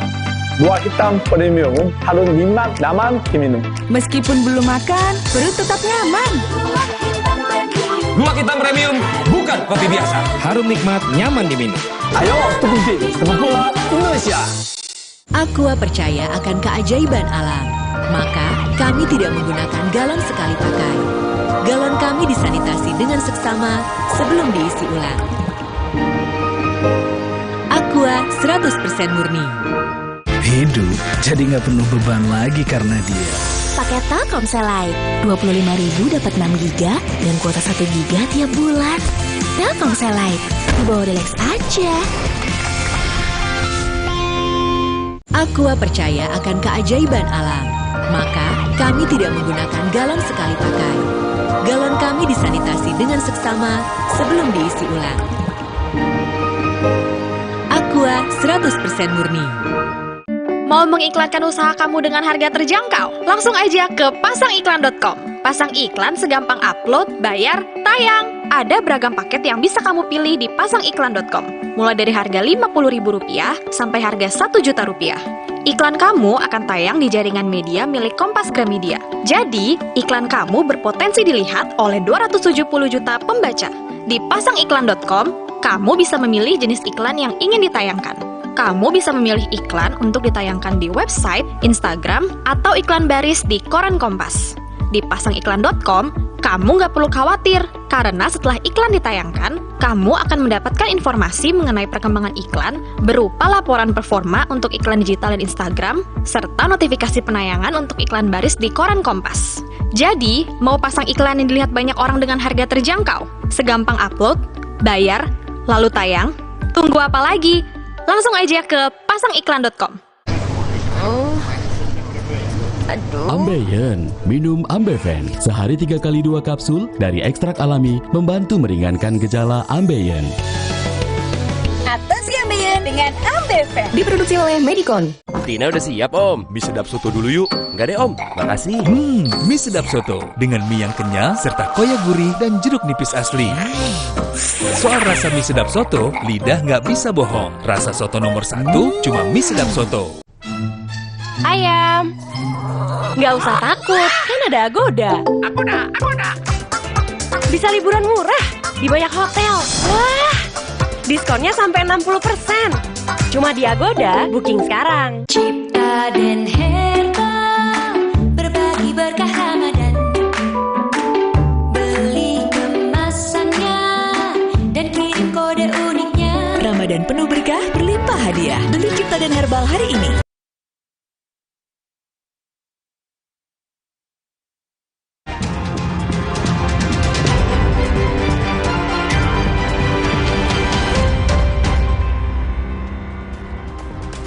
Membahas soal perjalanan Garuda Muda di Piala Asia demi meraih tiket Olimpiade Paris 2024 masih bersama kita pengawas sepak bola Wesley Hutagalung dan juga Diaspora Indonesia Ali Murtado. Pak Ali, jadi apa nanti yang akan disiapkan jelang untuk menonton lawan Irak nanti? Iya, seperti biasa. Jadi kita akan coba lakukan blocking tiket karena baru saja ini juga baru dibuka beberapa menit yang lalu ini Bung Ibrahim, ternyata sudah hampir sold out sekarang posisi tiket, bahkan melebihi laga final, melampaui laga final. Jadi yang laga final itu baru separuhnya, yang laga perebutan tempat ketiga ini, kalau misalkan tertulis di sini yang kategori 2 bahkan sudah sold out, sudah habis. Jadi, kapasitasnya 10.000 sama tetap? Kapasitasnya sama. Jadi untuk perebutan tempat ketiga kita akan menggunakan Abdullah bin Khalifa Stadium. Sering diplesetkan jadi Gelora bin Khalifa. Jadi GBK.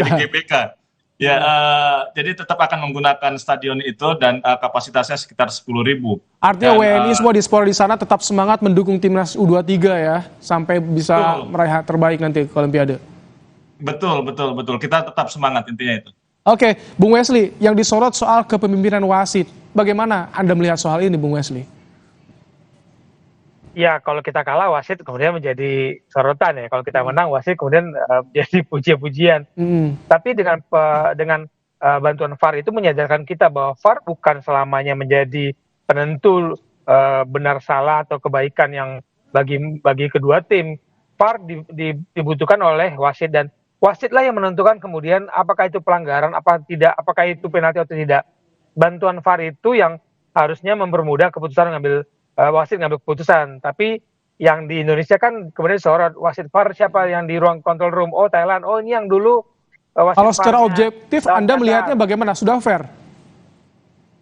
Menurut saya fair. Pertama, sudut pandang kita dengan wasit berbeda. Kemudian yang pertanyakan adalah sudut ada pengambilan pengulangan gambar ketika offside Sananta. Apakah itu gerakan yang pas untuk diambil oleh wasit VAR? Karena yang menentukan berhenti enggak bergerakannya kan di ruang control room.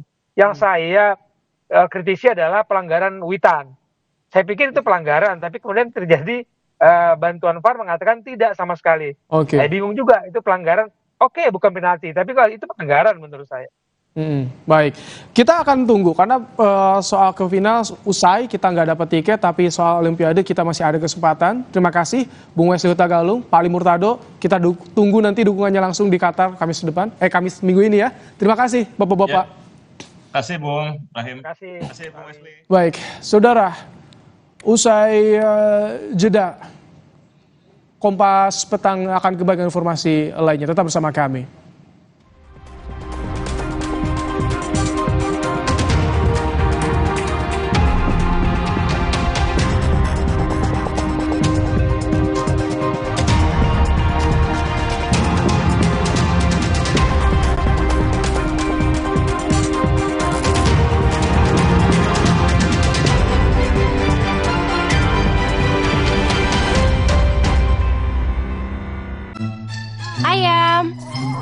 Nggak usah takut, kan ada Agoda. Agoda. Bisa liburan murah di banyak hotel. Wah, diskonnya sampai 60%. Cuma di Agoda, booking sekarang. Kita doyan banget makanan manis. Tapi kita nggak takut gigi berlubang. Karena pakai Cipta dan Maxi 12 Plus dengan enamel lock yang melindungi enamel gigi. Gigi kuat nggak takut lubang. Terus nyemil manis-manis. Aqua percaya akan keajaiban alam. Maka, kami tidak menggunakan galon sekali pakai. Galon kami disanitasi dengan seksama sebelum diisi ulang. Aqua 100% murni. Kata Bu Guru, ilmu itu pelita dalam gelap. Jangan biarkan semangat mereka padam karena sekolah yang rusak. Rp1.000 yang mungkin kecil buatmu berarti besar untuk mereka. Aqua percaya akan keajaiban alam. Maka, kami tidak menggunakan galon sekali pakai. Galon kami disanitasi dengan seksama sebelum diisi ulang. Aqua 100% murni. Ayam, nggak usah takut, kan ada Agoda. Agoda. Bisa liburan murah di banyak hotel. Wah, diskonnya sampai 60%. Cuma di Agoda, booking sekarang. Ambeien, minum Ambeven. Sehari 3 kali 2 kapsul dari ekstrak alami membantu meringankan gejala Ambeien.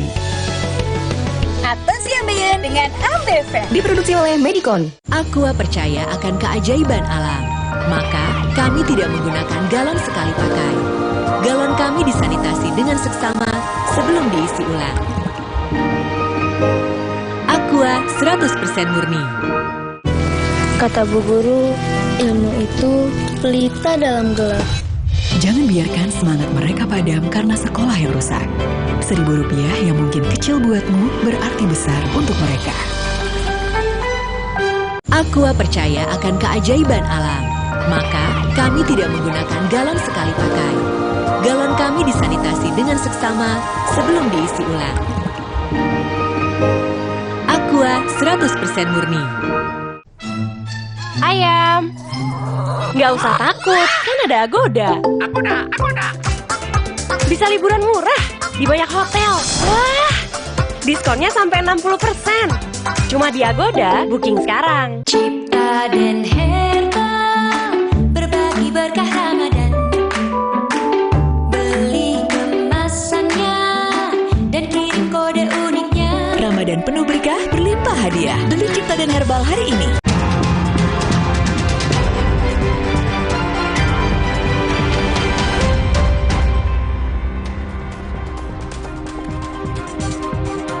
Saudara, Presiden terpilih Prabowo Subianto memakai baret merah saat menghadiri hari ulang tahun ke-71 Kopassus di Cijantung, Jakarta Timur. Prabowo tampak sudah memakai baret merah Kopassus saat masuk ke lokasi upacara di lapangan Mabes Kopassus Cijantung, didampingi Panglima TNI Jenderal Agus Subianto. Selain Prabowo, di podium tampak sejumlah sesepuh mantan petinggi TNI dan Kopassus. Di antaranya Agung Gumelar, Syafri Samsudin, Sintong Panjaitan, Mulyono, dan Dudung Abdurrahman. Prabowo sendiri pernah menjadi Danjen Kopassus dari tahun 1995 hingga 1998 sebelum menjabat Pangkostrat hingga karir militernya berakhir sekitar Agustus 98.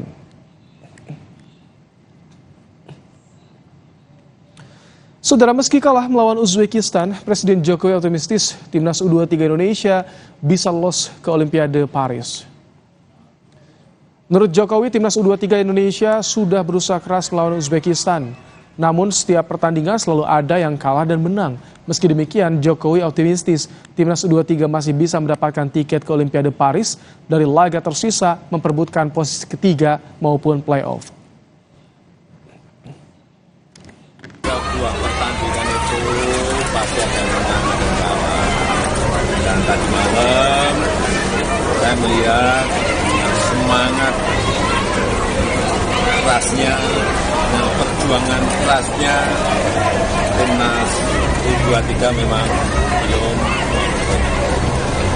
Dan kalau ya kita harapkan bisa masuk, kalau tidak masih ada pertemuan lagi nanti dengan dunia dari Afrika. Kalau feeling saya masuk Olimpiade, insya Allah ya. Saudara, Kompas Petang berakhir sampai di sini. Saya Rahmat Ibrahim. Dan saya Audrey Chandra, berterima kasih. Kita jumpa lagi, saudara.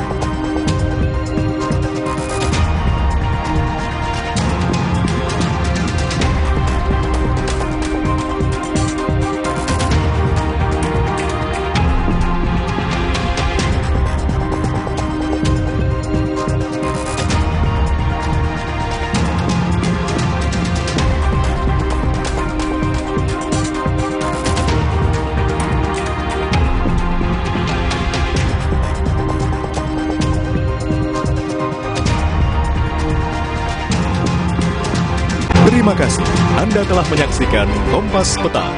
Didukung oleh Dua Hitam Premium Harun Dimat Daman Minum.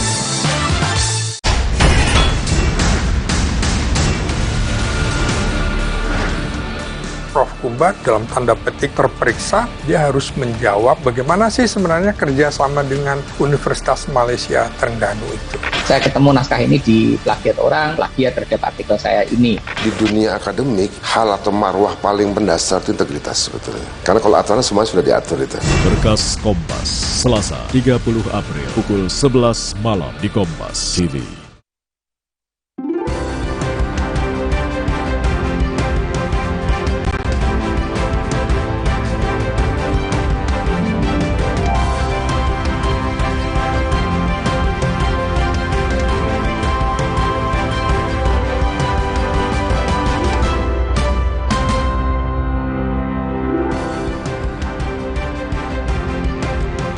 Selamat petang saudara, saksi-saksi di sidang Syahrul Yassin Limpo mengungkap penggunaan dana Kementan untuk keperluan pribadi SYL dan anggota keluarganya.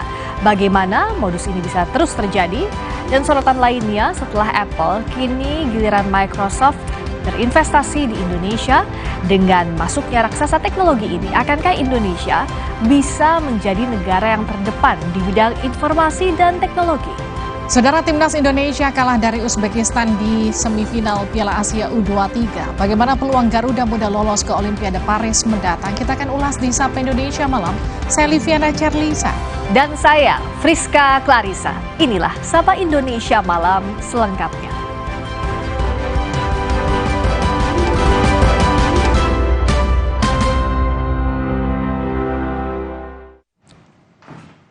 Kita ke sorotan pertama, saudara. PDI Perjuangan menyatakan Presiden Jokowi bukan lagi kadernya. Ketua Relawan Pro Jokowi atau Projo, Budi Ari Setiadi, meminta publik menunggu parpol apa yang akan dipilih Jokowi nanti. Budi Ari menyatakan bahwa tak mempermasalahkan jika Jokowi dianggap sudah bukan kader PDIP lagi. Beberapa waktu lalu, Ketua Umum Partai Golkar menyebut bahwa Jokowi sudah masuk sebagai keluarga Golkar. Terkait hal ini, Budi Ari meminta publik menunggu ke parpol mana Jokowi akan bergabung.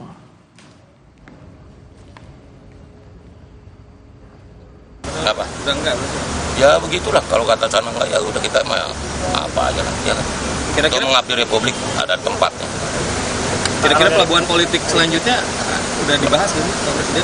Pelabuhan memangnya ini bisa bandar. Dia mau ke partai mana misalnya kan? Oh ya tunggu aja. Kalau sekarang dibocorin kurang seru. Oh berarti ada. Ya tunggu aja. Ya, Pak. Kuning. Tunggu. Kamu ini Sebelumnya, Ketua Umum Partai Golkar Erlangga Hartarto menyatakan Presiden Jokowi dan Cawapres terpilih Gibran Rakabuming Raka sudah masuk ke keluarga besar Golkar. Jokowi dan Gibran ke Golkar menurut Erlangga tinggal tunggu formalitasnya saja. Erlangga menyatakan selama ini Jokowi sangat dekat dengan Partai Golkar. Sedangkan Gibran Rakabuming Raka merupakan sosok yang direkomendasikan Golkar sebagai cawapres melalui Rapimnas resmi. Erlangga menegaskan Golkar selalu terbuka terhadap kader terbaik bangsa dan Jokowi merupakan salah satu kader terbaik bangsa yang sudah bersama Golkar selama 2 periode menjabat presiden.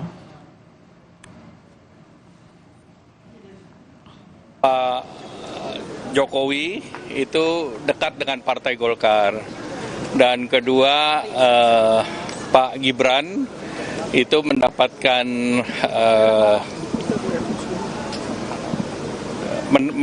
mandat dari Partai Golkar melalui mekanisme Rapimnas resmi.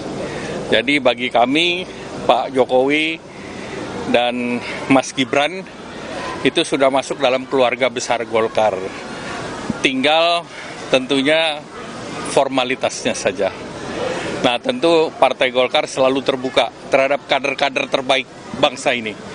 Dan jelas Pak Presiden, Pak Jokowi adalah kader terbaik bangsa yang sudah bersama Partai Golkar di dalam 2 periode beliau. Sebelumnya Presiden Joko Widodo beri tanggapan soal dirinya yang disebut sudah tidak lagi menjadi bagian dari PDI Perjuangan. Jokowi hanya mengatakan terima kasih. Ditanya soal tak lagi jadi kader PDIP, Presiden Jokowi hanya mengatakan terima kasih. Sebelumnya Ketua DPP PDI Perjuangan Bidang Kehormatan, Komarudin Watubun menyebut Presiden Joko Widodo dan Gibran Rakabuming Raka sudah tidak lagi menjadi bagian dari PDI Perjuangan. Saya mengatakan bahwa Bapak bukan bagian dari partai PDIP lagi. Benar nggak Pak? Terima kasih. Ada peluang ketemu sama Sekjen PDIP Hasto Kristianto menyebut status Jokowi dan Gibran di PDIP sudah selesai. Hasto menyebut PDIP fokus pada pilkada dan tidak memikirkan lagi pengkhianat konstitusi dan demokrasi. Saat konsolidasi kader di Majalengka, Jawa Barat, Hasto mengajak kader memenangkan pilkada mendatang. Soal status Jokowi dan Gibran di PDIP, Hasto menyebut sudah enggan membahas pengkhianat partai. Pak Jokowi dengan Gibran, Pak katanya belum diakui sama Partai Golkar, apakah memang PDI masih Ya itu udah, kita fokus pada pilkada, itu sudah selesai. Ya, kita menatap ke depan di dalam menghadapi berbagai problematika yang dihadapi rakyat, kenaikan harga listrik, kenaikan harga-harga kebutuhan pokok rakyat, itulah menjadi skala prioritas PDI Perjuangan daripada berbicara pengkhianatan terhadap konstitusi dan demokrasi.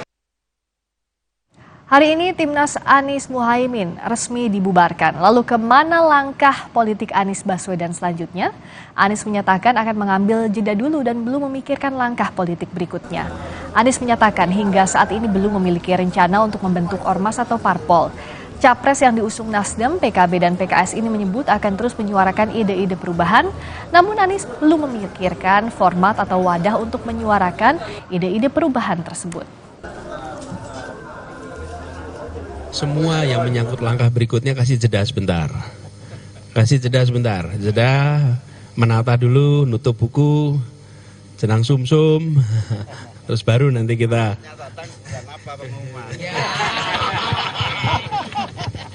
Ya, belum ada rencana untuk membuat ormas apalagi partai politik. Jadi saya ingin sampaikan kepada semua bahwa kita akan meneruskan perjuangan perubahan ini.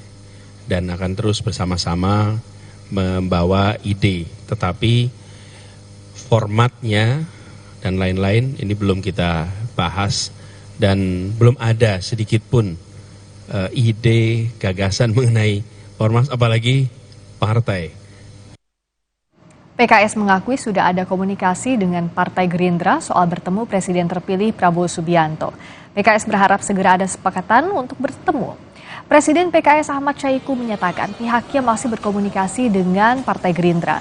Sejauh ini memang belum ada perjanjian antara kedua parpol untuk bertemu. Syahiku menegaskan PKS siap bergabung dengan koalisi pemerintahan baru ataupun beroposisi. Keputusan akan ditentukan oleh Majelis Syuro PKS.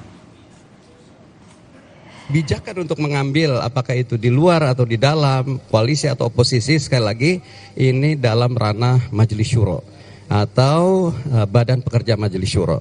Saya sebagai Presiden PKS akan melaksanakan apapun kebijakan yang akan diambil oleh Majelis Syuro. Tapi dari Pak Prabowo sendiri sebenarnya ada tawaran atau pendekatan ke PKS nggak sih Pak untuk mengajak masuk? Ya, ada komunikasi-komunikasi dengan Partai Gerindra, dengan Pak Prabowo ya.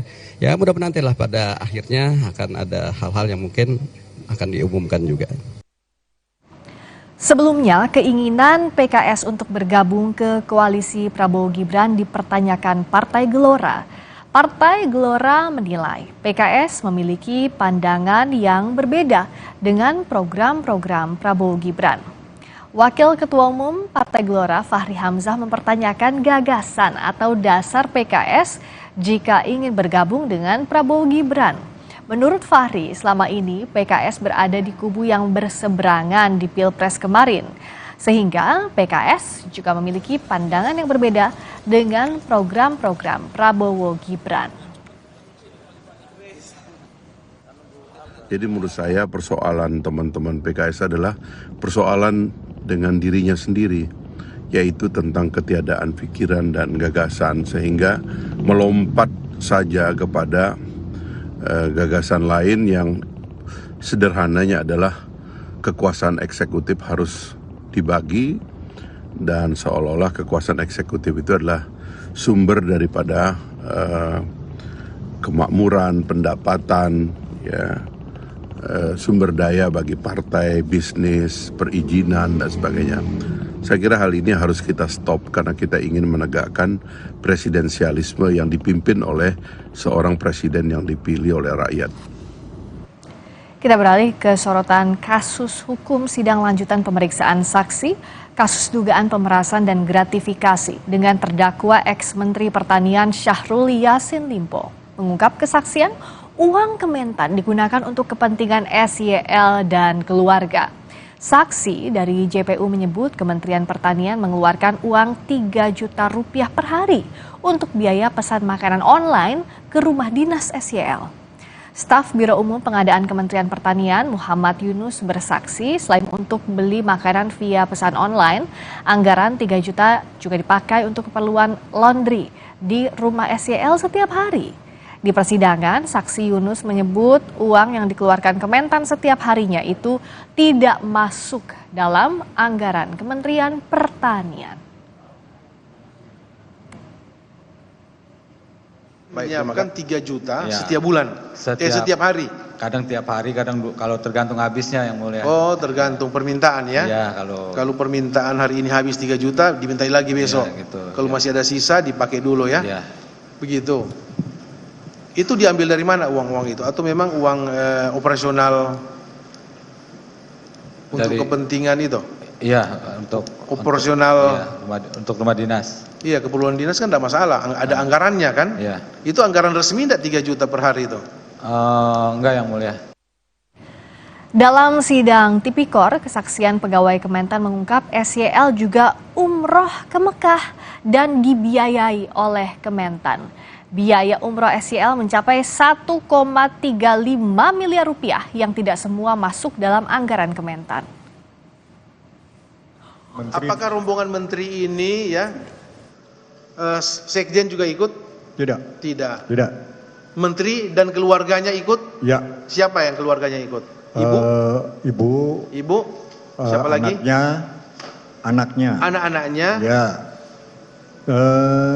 Cucunya? Cucunya mungkin ya. Ikut? Ikut kali Pak. Keluarga yang lain? Keluarga yang lain, Aliandri ikut. Oh gitu. Ada berapa orang yang saudara hitung? Wah, saya lupa yang mulia. Tapi lebih dari 10? Semuanya dicatat, ya. diserahkan ke kejaksaan ya? Semuanya dicatat. Apa di penuntut umum ada di ya? berita acara yang baik. Masalahnya apa?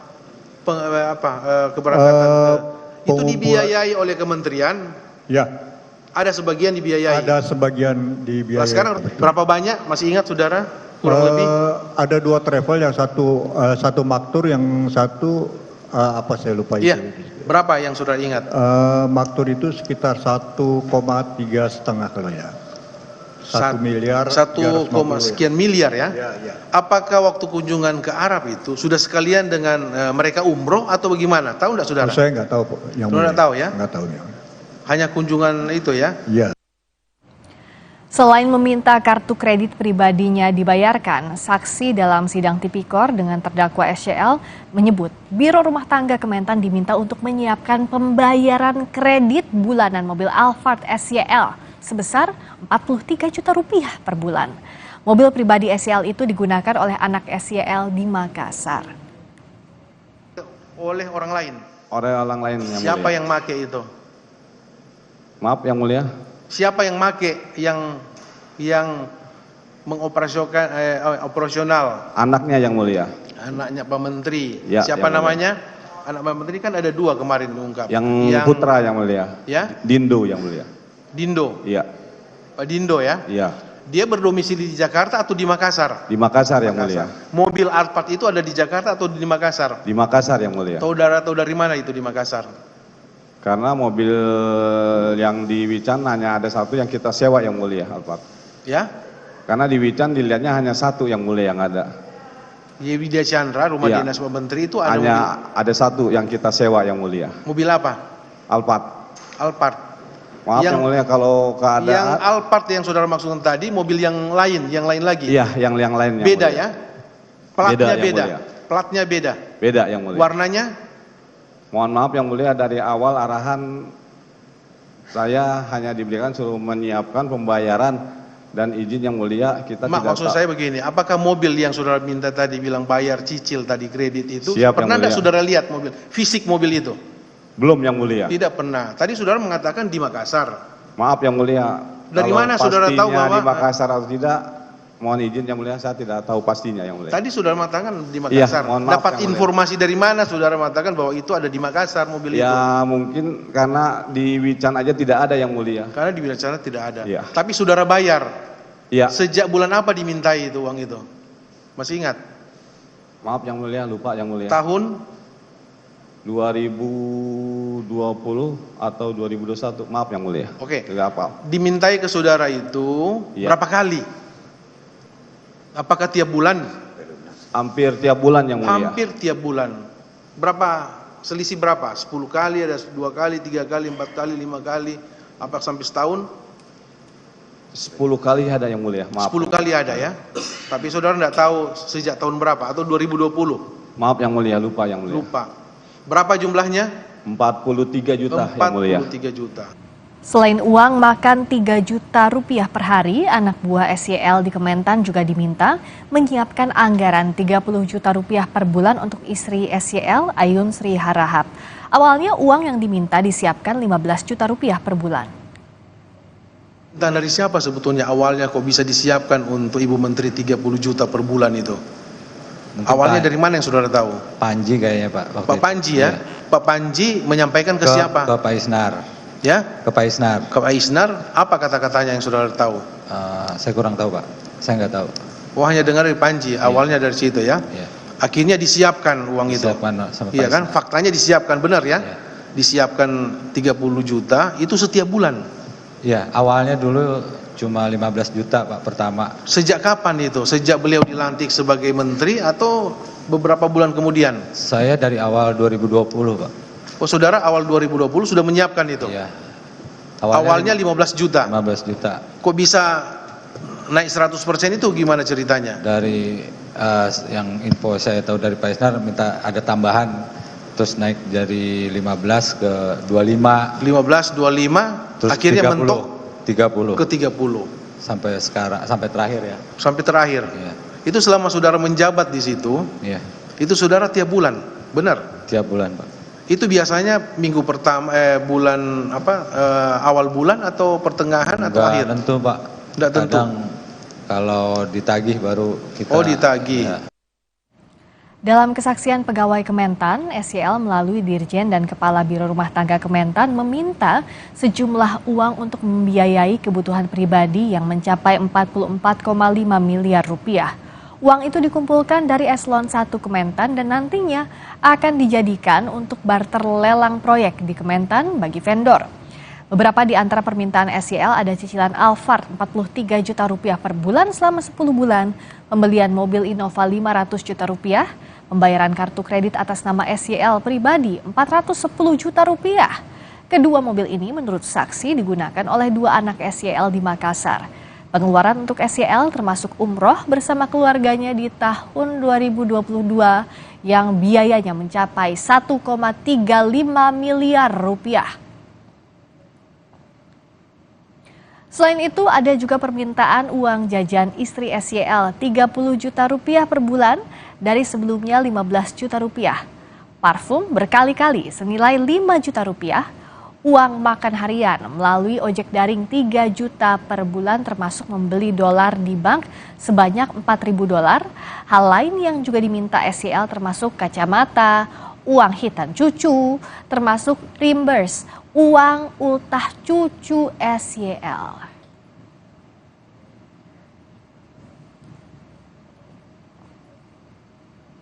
Kita ke sorotan lainnya, Saudara. Presiden Joko Widodo bertemu CEO Microsoft Satya Nadella di Istana Kepresidenan Jakarta Selasa pagi. CEO Microsoft menyebut akan melakukan investasi senilai 1,7 miliar dolar Amerika atau sekitar 27,6 triliun rupiah untuk membuka pusat data di Indonesia. CEO Microsoft Satya Nadella mengumumkan investasi senilai 1,7 miliar dolar Amerika Serikat atau senilai 27,6 triliun rupiah. Investasi ini dilakukan 4 tahun untuk membangun infrastruktur cloud dan AI baru atau cloud dan AI baru di Indonesia. Pemerintah RI juga menawarkan beberapa tempat pusat riset kepada Microsoft seperti Bali dan IKN.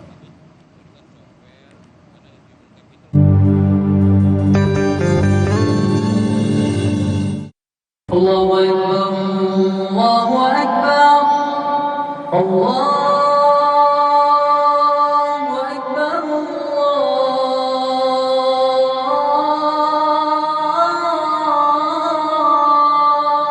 Allahu Akbar. Asyhadu an la ilaha illallah.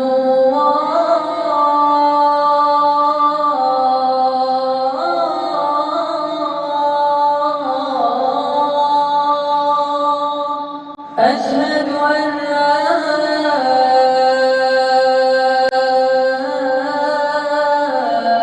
إله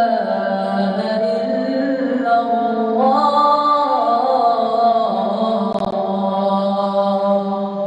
أشهد أن محمدا رسول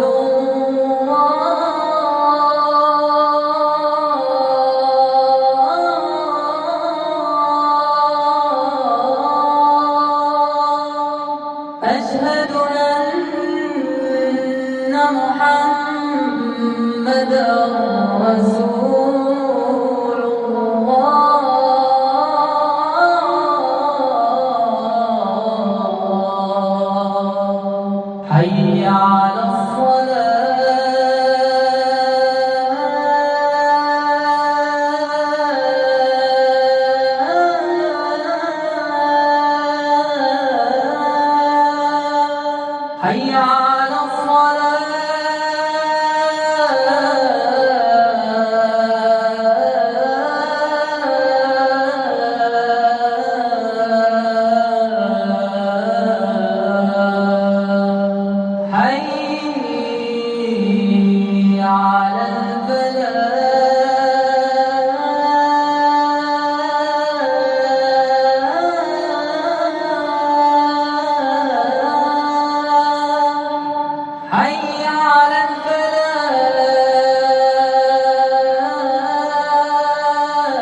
selamat menunaikan ibadah sholat maghrib bagi Anda yang menjalankan, khususnya di wilayah DKI Jakarta dan sekitarnya. Sapa Indonesia Malam kembali dengan informasi, CEO Microsoft menyebut akan melakukan investasi senilai 1,7 miliar dolar Amerika Serikat atau sekitar 27,6 triliun rupiah untuk membuka pusat data di Indonesia. Today is the expanded announcement of data center investment, so $1.7 billion to bring the latest and greatest AI infrastructure to Indonesia. So I'm very, very excited about this. That means that we will have the world-class training inference infrastructure. Pertengahan April lalu, Presiden Joko Widodo juga menerima kunjungan CEO Apple, Tim Cook, di Istana Kepresidenan. Salah satu agendanya membahas soal investasi di Indonesia dengan nilai investasi mencapai 1,6 triliun rupiah. Menteri Perindustrian Agus Gumiwang menyebut Apple akan menambah fasilitas Apple Developer Academy di Indonesia.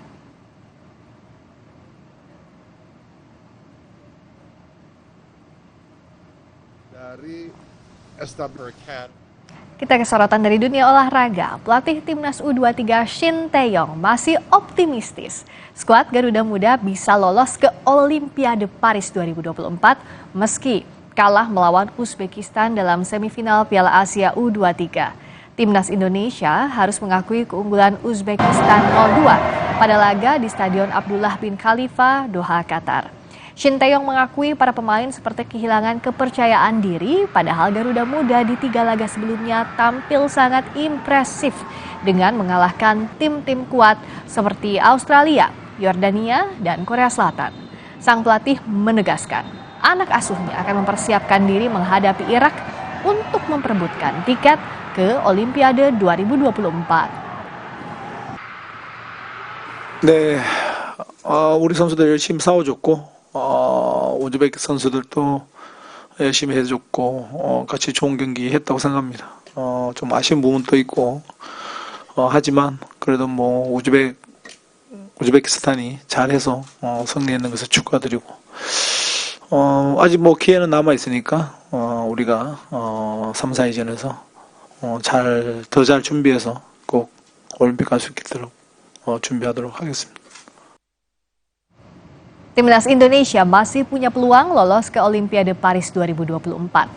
Asalkan tim Garuda Muda menang lawan Irak di perebutan tempat ketiga pada 2 Mei nanti. Namun kalau Indonesia kalah, Marcelino Ferdinand dan kawan-kawan harus menjalani laga play-off melawan wakil Afrika Guinea yang dijadwalkan 9 Mei 2024.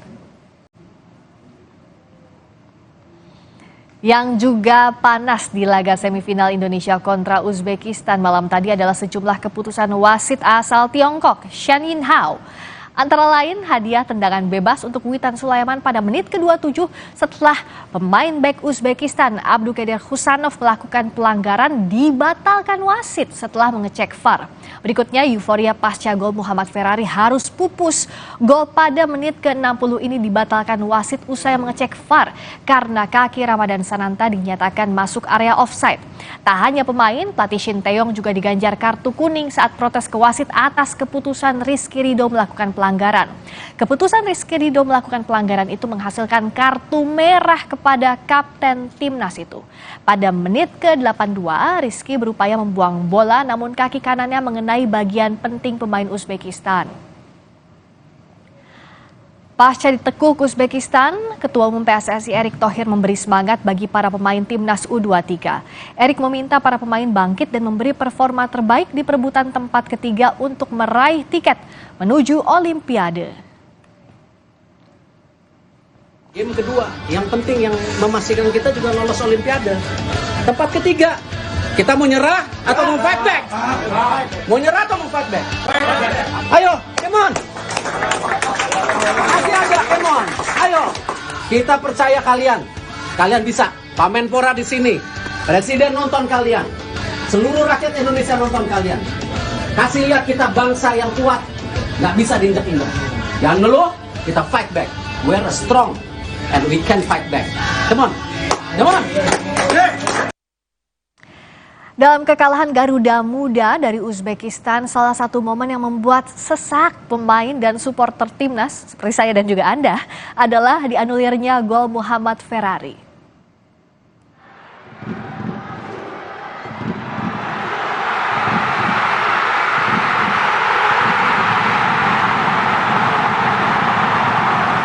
Euforia pemain dan para supporter timnas harus pupus setelah wasit Shen Yinghao membatalkan gol itu. Gol yang tercipta pada menit ke-60 itu dibatalkan. Usai wasit mengecek VAR dan memutuskan bahwa kaki Ramadan Sananta masuk area offside. Padahal gol itu tercipta dari umpan apik Pratama Arhan yang disambut Ferrari.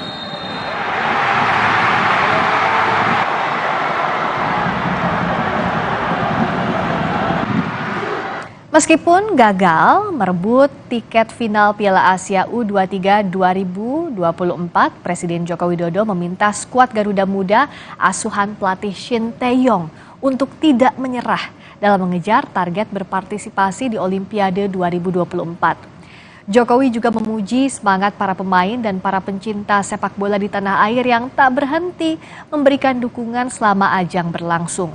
Jokowi pun menyemangati Rizky Ridho CS untuk bertarung di perebutan juara 3 Piala Asia U23.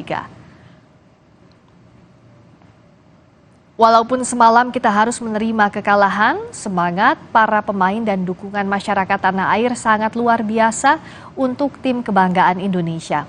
Masih ada harapan juara 3 serta peluang masuk Olimpiade.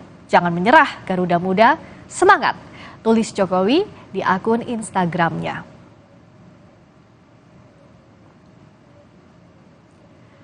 Kami kembali dengan informasi lainnya. Di persidangan terungkap praktik SYL menguras uang Kementan 44,5 miliar rupiah untuk kepentingan keluarganya.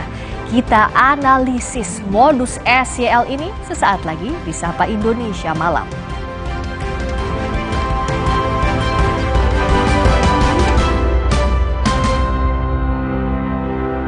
Mineral 100% bebas BPA, aman untuk anak dan keluarga. Ciri galon bebas BPA, bening transparan, ditandai kode segitiga nomor 1. Galon Le Mineral, untuk sehatnya keluarga. Pemirsa, mulai 1 Mei 2024, siaran Kompas TV di wilayah-wilayah ini dapat Anda akses melalui channel-channel berikut. Saksikan Kompas TV lebih tajam, lebih jernih. Kompas TV, independen, terpercaya. Aqua percaya akan keajaiban alam, maka kami tidak menggunakan galon sekali pakai. Galon kami disanitasi dengan seksama sebelum diisi ulang.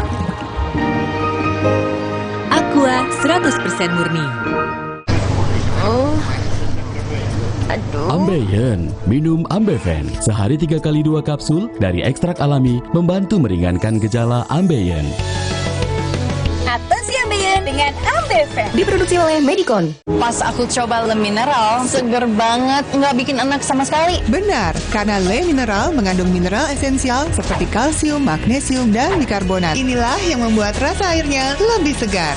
Kayak ada manis-manisnya. Le Mineral. Tina udah siap, Om. Mie sedap soto dulu yuk. Enggak deh, Om. Makasih. Mie sedap soto dengan mie yang kenyal serta koya gurih dan jeruk nipis asli.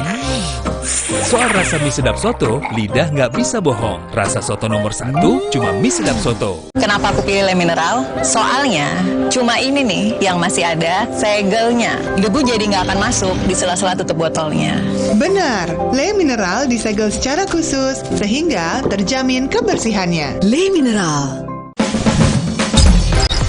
Kompas TV kini hadir di sejumlah layanan TV berlangganan. Nikmati program-program berkualitas Kompas TV di TV berlangganan pilihan Anda.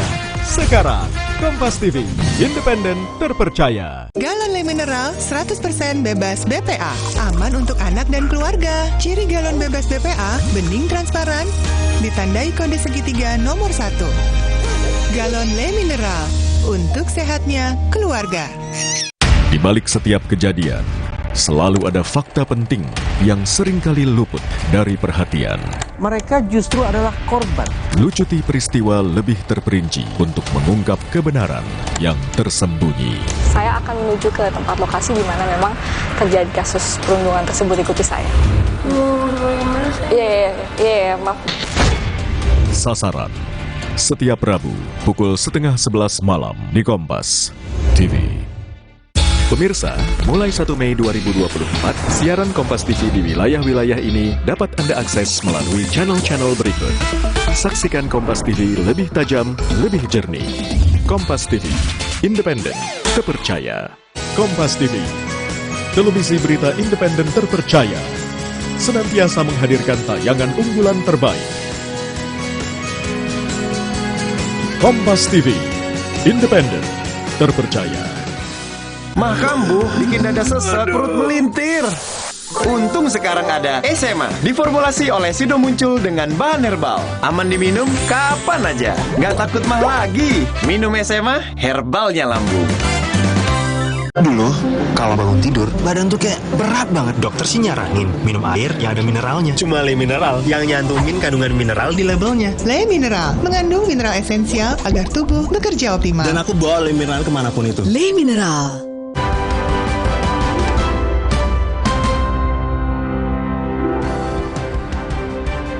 Sejumlah pegawai ASN mengungkap praktik SYL menguras uang